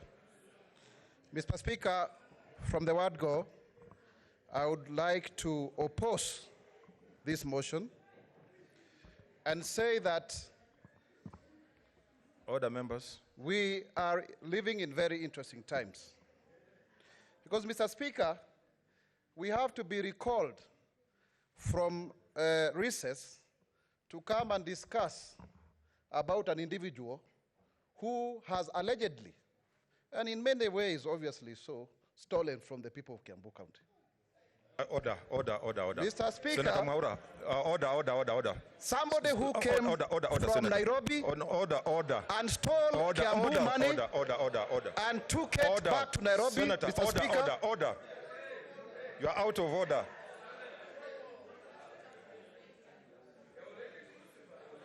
Senator Mwaura, order, members. I think you came in late.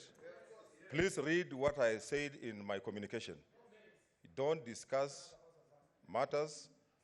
The matters are going to be discussed when the trial starts. So you stick to, what's your point of order, Senator? Mr. Speaker, maybe Senator Mwaura, because he was in the other house, and maybe we need to remind, as a rule of practice, the senators from the region where impeachments are coming from normally stand down. It's just good order.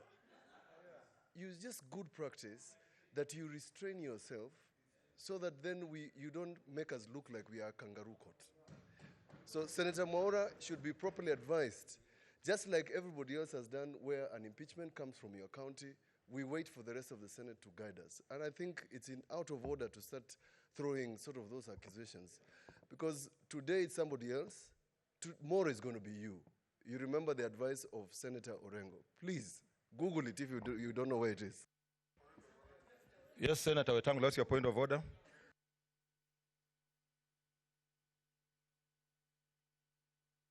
Mr. Speaker, every other time I see Senator Mwaura arguing very intelligently on TV, and I want to just remind him one simple common law tenet, that everybody is presumed innocent until pronounced guilty. And we are not here to condemn, we are here to hear what case Kiambu has brought to this Senate, and if we prejudge people as a house of reason, as a house of wise people, as a house of reference, as a house that Kenyans look to. People bring petitions here to get justice, and justice presumes innocence until proven guilty. I want to encourage you, my brother Mwaura, don't bring parochial politics from Kiambu to this floor, because it won't help us. Senator Mwaura, you remember, I had cautioned that, actually I gave you order members. I had cautioned Senator Mwaura that since he comes from Kiambu, it would have been prudent for him even to talk last after, or if he must talk.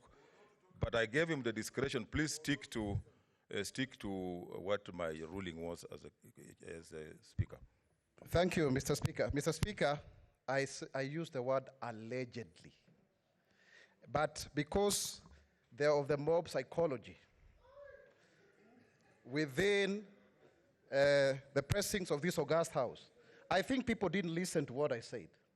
I said allegedly, because I am very sure that if this plenary was allowed to converse on this matter, rather than the committee, we will be able to get material evidence, because as we speak, because of these proceedings, the people of Kiambu continue to suffer.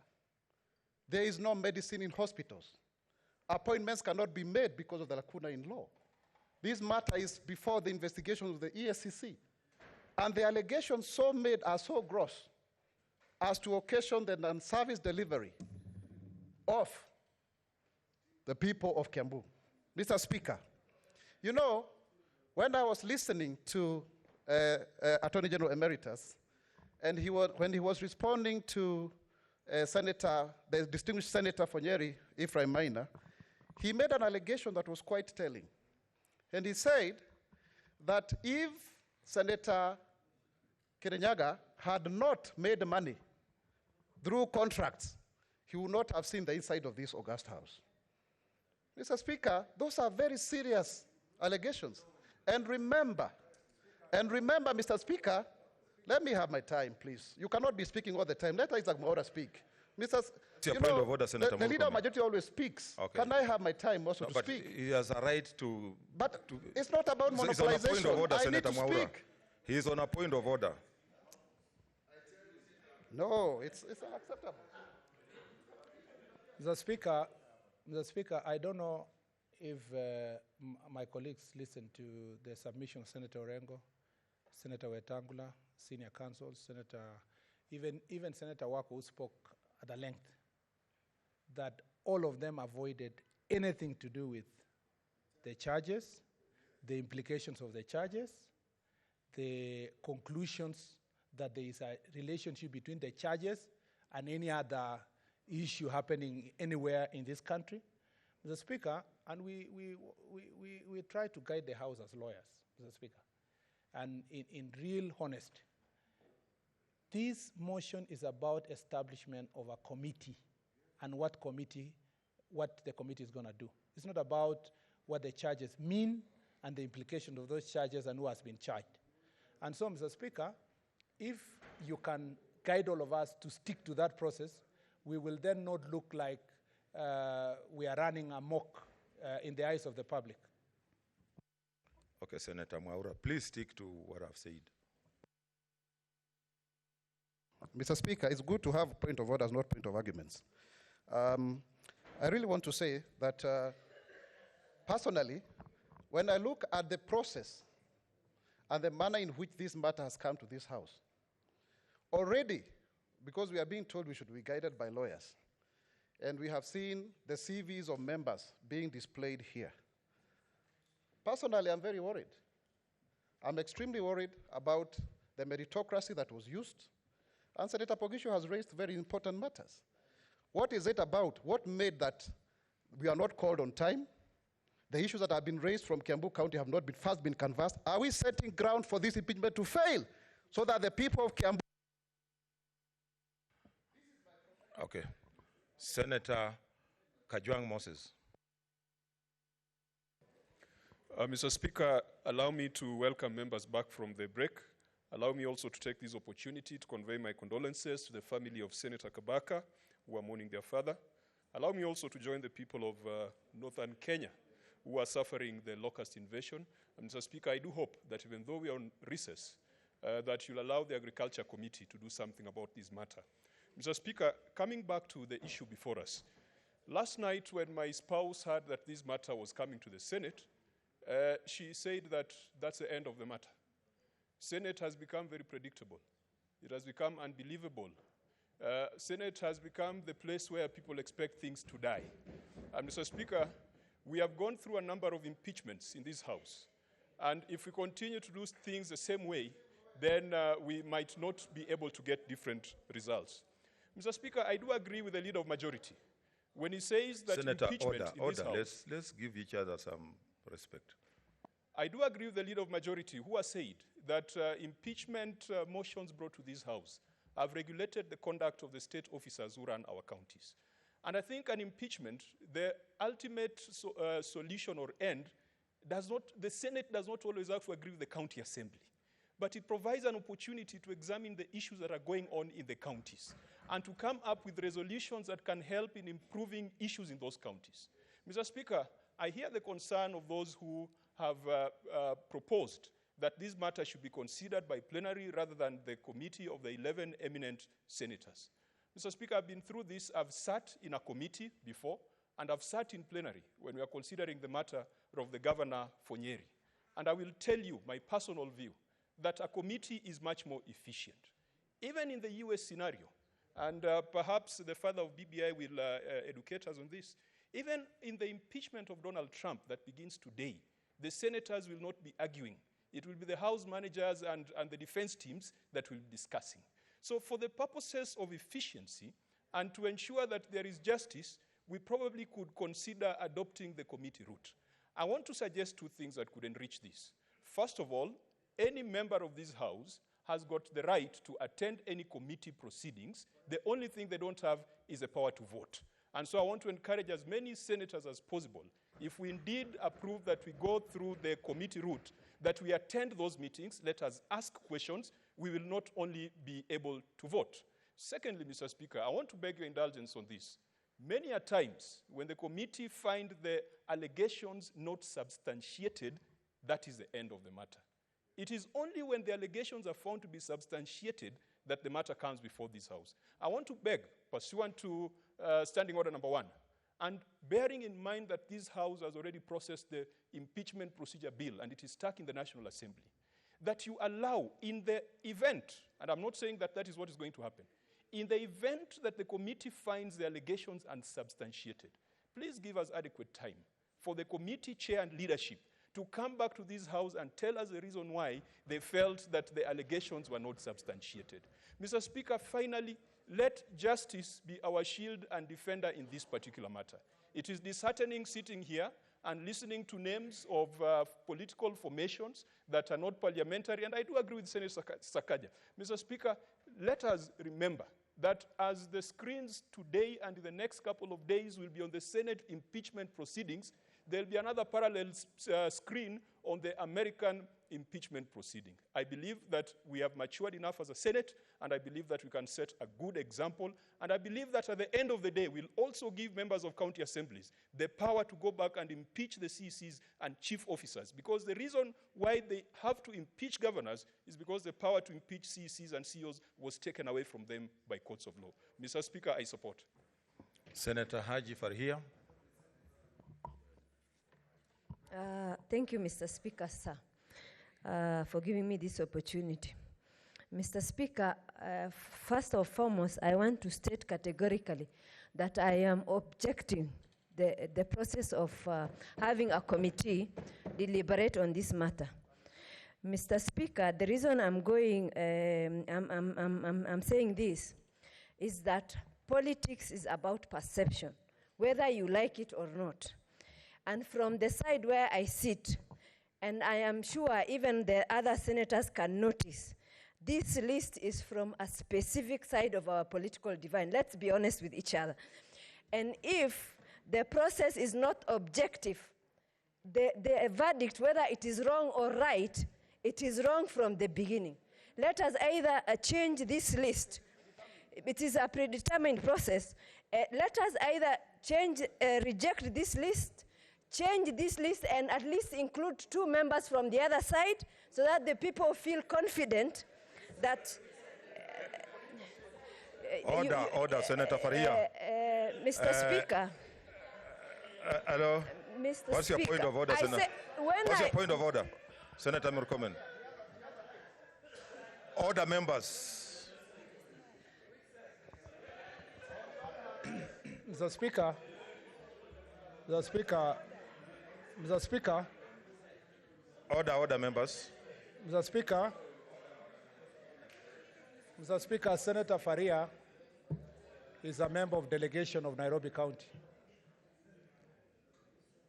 Ordinarily, for her to vote in Nairobi County, the main man of Nairobi County elected with 800,000 votes, Senator Sakaja, Super Senator Sakaja, would have had to give her permission in a list of another 6 senators to vote.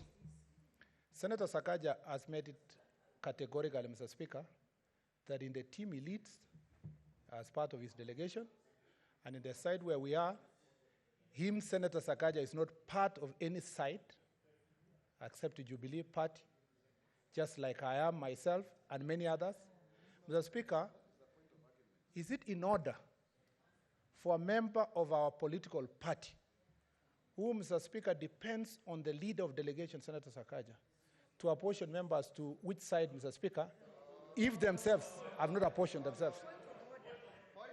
What's your point of order, Senator Mutula Kilonzo Jr.? Mr. Speaker. Order, members. I'll give you opportunities. Yes. Order, members. Order. Mr. Speaker. Order, members. Order, leader. Order. Mr. Speaker. Order, members. Mr. Speaker. Please, order, members. Order, members. Let us cool our heels. Please, relax. Everybody will be given an opportunity to express your opinion or your feelings, but let us not excite the House. Senator Mr. Speaker, I'm begging you to save this side of the House, where we have sat calmly, listened carefully about the internal management of the Jubilee Party. That's one.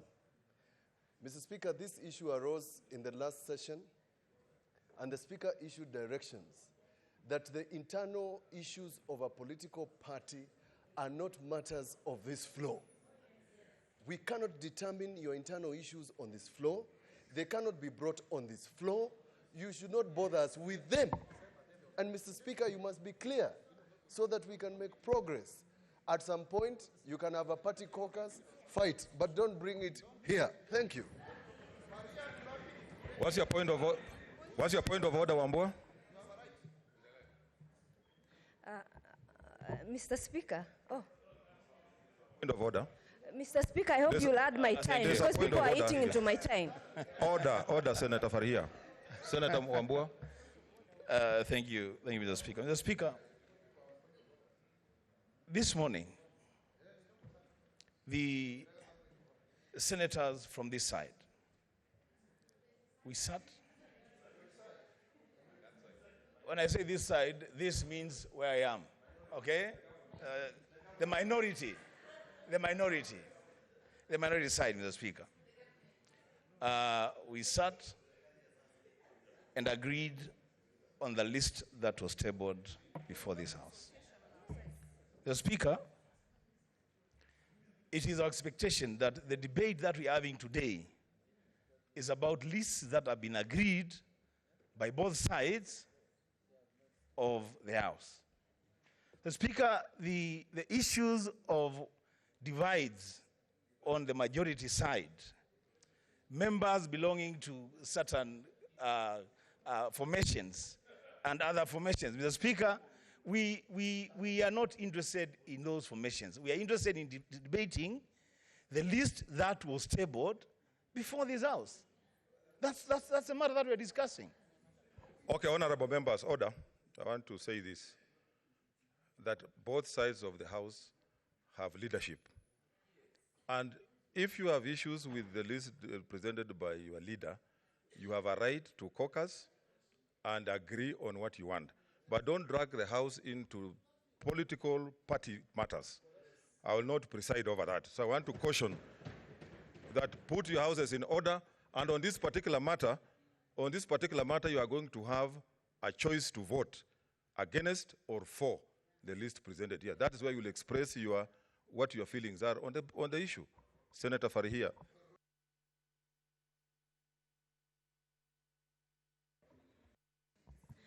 Thank you, Mr. Speaker, and I hope you'll add me more time. First of all, I wish to thank Senator Enoch Wambua for saying that their side was consulted. At least me, I was not consulted. So that one was already one-sided, Mr. Speaker. Mr. Speaker, when Senator Wambua was talking about consultation, nobody talked why people are now booing me or something. Mr. Speaker, protect me. Proceed, Senator Farhia. Senator Mwaura, please. You're out of order. Mr. Speaker, Senate Majority Leader himself, when he was proposing this motion, mentioned about these issues, and nobody commented on it. So why is it a problem when another senator comments on it? Mr. Speaker, this is unfair process. Senator Farhia, you are wasting more time talking about irrelevant things. Just go to what you want to, the substance of what you want to say. Senator, proceed. Mr. Speaker, Mr. Speaker, thank you for your information and your support. But Mr. Speaker,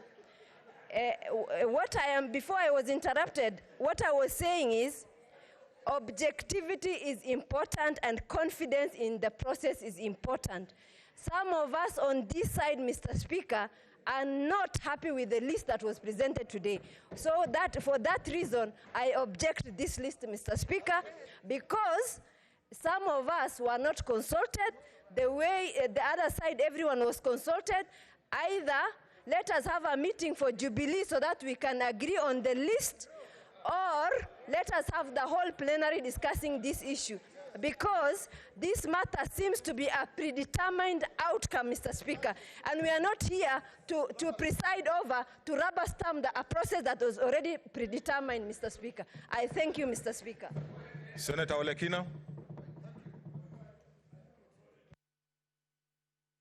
Mr. Speaker, sir, I thank you.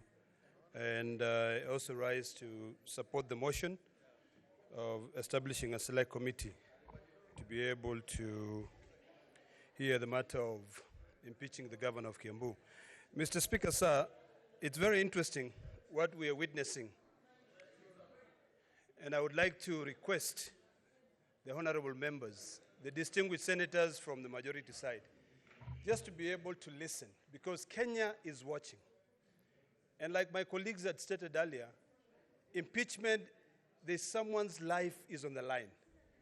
And Mr. Speaker, sir, we will have an opportunity to determine whether to approve this motion or not to approve. Mr. Speaker, sir, earlier on, I personally felt that it was necessary to have this in plenary, but I was convinced otherwise. And Mr. Speaker, sir, I would like to request that when a senator is speaking on this matter, since this is a matter which is very emotive, to be given an opportunity to express themselves. There's really no point of us gagging anybody who wants to express their views. At the end of the day, we'll be able to express our views through the vote. Mr. Speaker, sir, our standing orders are very, very clear. If you look at standing order number 75, number 76, earlier on, Mr. Speaker, sir, I was listening to the submission made by Senator Mwaura. And in my view, I felt that some of those could be prejudicial. And I think for us today, we're not here to determine the merits of the impeachment process. We are here to approve. Either we adopt a select committee or we do it by plenary. If we vote, because the motion which is there right now, Mr. Speaker, sir, please protect me, or we just... Order, members. Order. Order, members. Senator Ledama, continue. Order, members. Take your seats.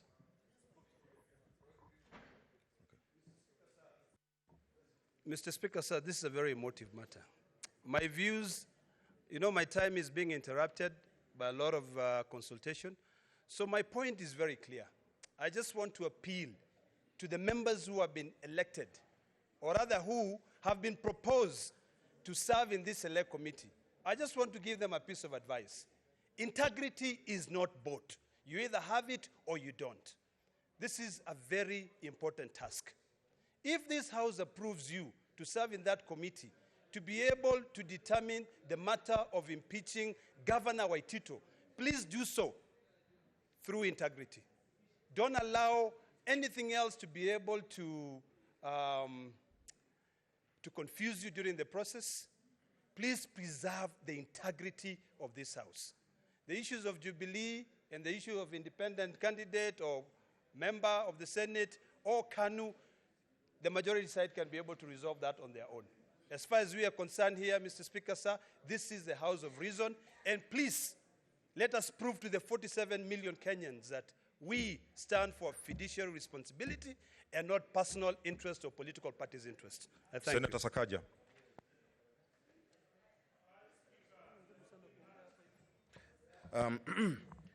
Thank you very much, Mr. Speaker. Mr. Speaker, indeed, as you've said, this is one of the most important duties of this House.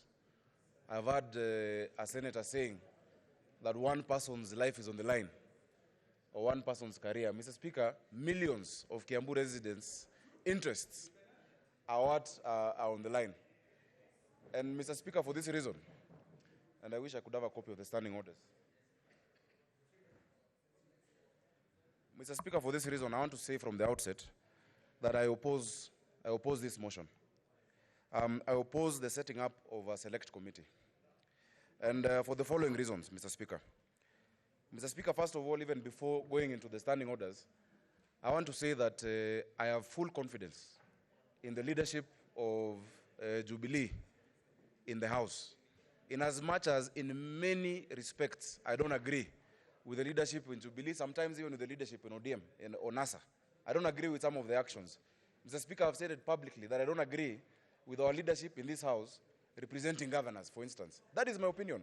I might be wrong, but that is what I feel. I feel there's an irreconcilable conflict. But Mr. Speaker, on this specific issue, the names that have been selected What's your point of order, Senator Cherargei? are well in order. What's your point of order, Senator Cherargei? I wouldn't want to interrupt my colleague, Senator Sakaja, but I think, of course, I have already done my apology. But, Mr. Speaker, is it in order you have made a ruling on the issue of party formations that are in the House, and you have said if there are any issues to be dealt with parties, they should consult their party leadership. But I can see Senator Sakaja is pursuing a dangerous trajectory by going back to the party formations. Okay, Senator Sakaja, proceed. Mr. Speaker, I don't know when Senator Cherargei became a prophet to see where I'm pursuing. From where he's sitting, he can see where I'm going. I think he should know better. Within Jubilee, or even within politics generally, Mr. Speaker, I choose to stay very objective. And that is why I'm saying this matter, even from our side, is not about an issue with who has been put in there. All the members in the list from the Jubilee side are members of Jubilee Party, Mr. Speaker. And as members of Jubilee, it is bad for us to paint some in whichever manner. But Mr. Speaker, I have a fundamental problem with the entire list. In fact, not even with the entire list, with us moving in this manner. And let me explain to members, if they will indulge me for just a short while. Mr. Speaker, currently, the perception issues about, and in fact, Senator Kajwanga said it very well, none other than his own spouse told him that when this matter comes to the Senate, it is coming to die. Because that is where things die. That is the feeling she has, despite her knowing very well what kind of a person of integrity her own spouse is. Mr. Speaker, there is a general feeling that either the outcome could be predetermined or the Senate has not been acting in full support of devolution as it should be. And that is why I mentioned the one matter, which I again choose to be wrong if I am wrong, that it is impossible. Today we're sitting as a court of law. Today we're sitting as a quasi-judicial house. But tomorrow, if the case against my governor is brought, we have 3 lawyers of his in this house. Will they come as his lawyers or will they come as senators? And I held that there is a conflict of interest. But that notwithstanding, because that is not the matter here, if you go to Article 75 of our standing orders, and I'm glad very learned people are listening to me, it says that once you've received a notice of this resolution, Mr. Speaker, 7.2 says the Senate sitting in plenary, or rather 1B says the Senate may, by resolution, appoint a special committee of 11 members. Or number 2, investigate the matter in plenary. If we go the committee way, we will have 11 members who, if you look at 75.3, actually 75.4, if that committee of 11 members, if that committee feels that any of the matters is not substantiated, it dies there. Meaning, on such a matter of great magnitude, where not only is the interest of Kiambu being looked at, but the standing of the Senate, 6 members, because that will be what is a majority of that committee, 6 individual members of this House can stop this process tomorrow, Mr. Speaker. But, Mr. Speaker, if it comes the plenary route, which all of us can sit in fact, the argument that members cannot, I think everyone here has the wherewithal, the stamina, the aptitude to actually concentrate and listen to the issues. It will take 24 county delegations to make a stand on this issue. Mr. Speaker, because of threshold, and that is what I'm basing my argument on, because of threshold and the magnitude of what we're looking at, let this matter of Kiambu be decided by a majority of delegations of counties in this country, being 24 counties, and not 6 senators at committee. Because it's only 6 who can make that decision. Mr. Speaker, I want to appeal to members. This House is a house of tradition and a house of precedent. In tradition, there's a time you have done it the committee way. There's a time you've done it plenary. Maybe the one time it was plenary, it was not efficient. But if you're saying any member can attend the committee, but only 6 can make that decision, let every member of the House attend plenary and 24 county delegations make a decision, not just on Kiambu, but on the perception of devolution and the standing of the Senate when it comes to these matters. Mr. Speaker, I oppose this motion. Senator Ali Abdullahi. Yes, sir. We have been told a lot here, Mr. Speaker. And just if I refer to what the member said, without being against your ruling, Mr. Speaker, when the senior counsel, Amos Wako, was talking about bending bills and corruption, he was talking about the issues which are affecting one of the charges, and he should not have talked about that. When others talk about other issues, they are being told this is wrong. So, Mr. Speaker, I want this House. We are a House, every member is here by right, and we have been brought here by our people and our electorate, Mr. Speaker. There is no special senator more than the others. While I have no quarrel with the committee members, and I will not say this is that or that, even if there are issues, sincerely, I will want to go the House way. I will want to go the plenary way as well. Let delegations determine this, as Honorable Sakaja said. Let's see what happens. Kiambu issue is already a political issue. There's a lot of politics. Perceptions are already outside there, Mr. Speaker. If you look at the U.S., we are talking of U.S. being a great state, and the Senate, I mean the country and the Senate doing this. We already know the Senate of the U.S. is politicized. And they have already decided that they want to go one way, and they want to support Trump already. Are we going the same way? Why don't we go the plenary way so that we know where this issue will end, Mr. Speaker? The other thing is that members here should not condemn other members of this House and pretend that they know better or they are more qualified than others. There is nobody who is more qualified than anybody in this House. All of us have the right, and we are here by right, and I am in support of the plenary, and I oppose this motion. Senator Mazayo Stewart. Senator Mazayo.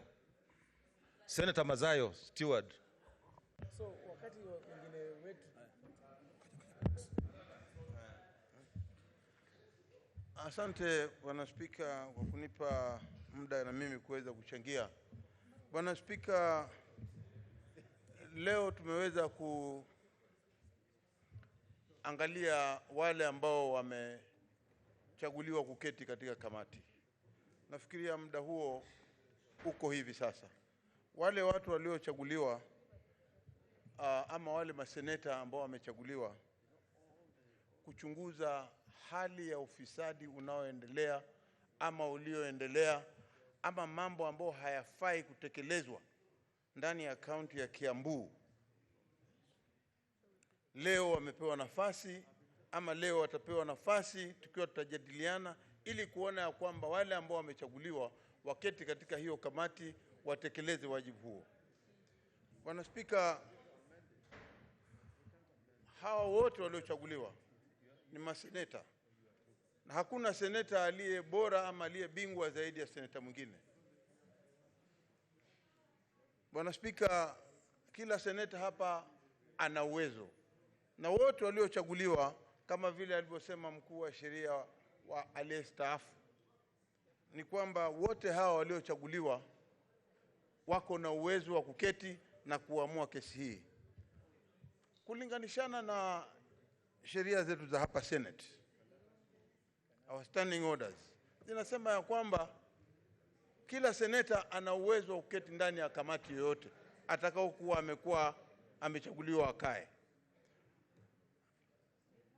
Wakenya wanaangalia vile sasa tunafanya.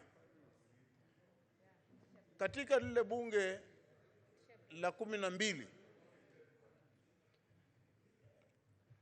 Bwana Spika, hakukuwa na mtafaruku kama huu ya kwamba watu wataweza kupinga, hawana imani na ile kamati na alafu wanataka bunge lote la Senate liweze kutekeleza wajibu huu. Bwana Spika, mimi nasema ya kwamba hawa maseneta waliochaguliwa wana uwezo kuketi. Na vile vile pia ni kwamba kulinganishana na hadhi za sheria, hakuna mtu yoyote anaweza kufanyiwa uamuzi bila kusikizwa. Kwa hiyo kunao muhimu ya kwamba hawa watu ambao tunasema kwamba tutawachagua ama tumewachagua wapewe nafasi hii, Bwana Spika, waweze kumsikiza ama kusikiza ushahidi na stakabadhi zitakazokuja mbele yao ili kuweza kuwa na uamuzi muafaka. Bwana Spika, ningependa unitetee kwa sababu ninaona sasa Order, members. Itakuwa kama huyu Olekina alivyokuwa akiongea. Order. Maseneta wanapita mbele yake, wanaongea vile wanataka. Order, members. Na hii haiendi namna hiyo, Bwana Spika. Take your seats.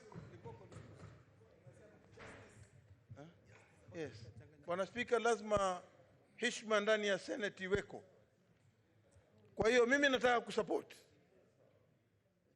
hii hoja ya kwamba tupatie nafasi wote. Sisi hatuwezi kuketi hapa tukaanza kuuliza maswali na tukaanza pande hili na pande hii. Tuwapatie nafasi watu kidogo watakaokaa, watakaojadiliana, watakaouliza maswali, watakaoangalia yale makaratasi, alafu hatimaye waweze kuja hapa na kuambia plenary session yote ya Senate ya kwamba haya ndiyo tuliyoyapata katika uchunguzi wetu.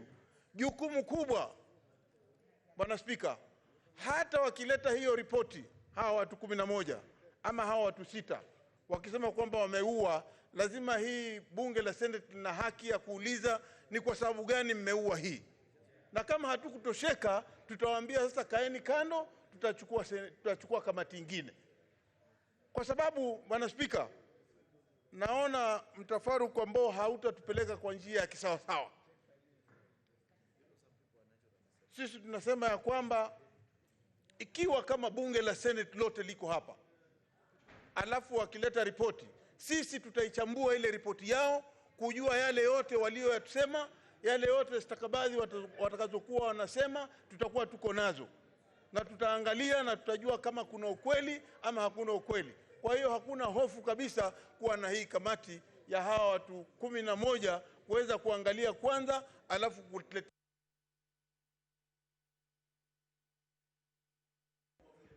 Muda wako umeisha. Senator Wario Juma, College.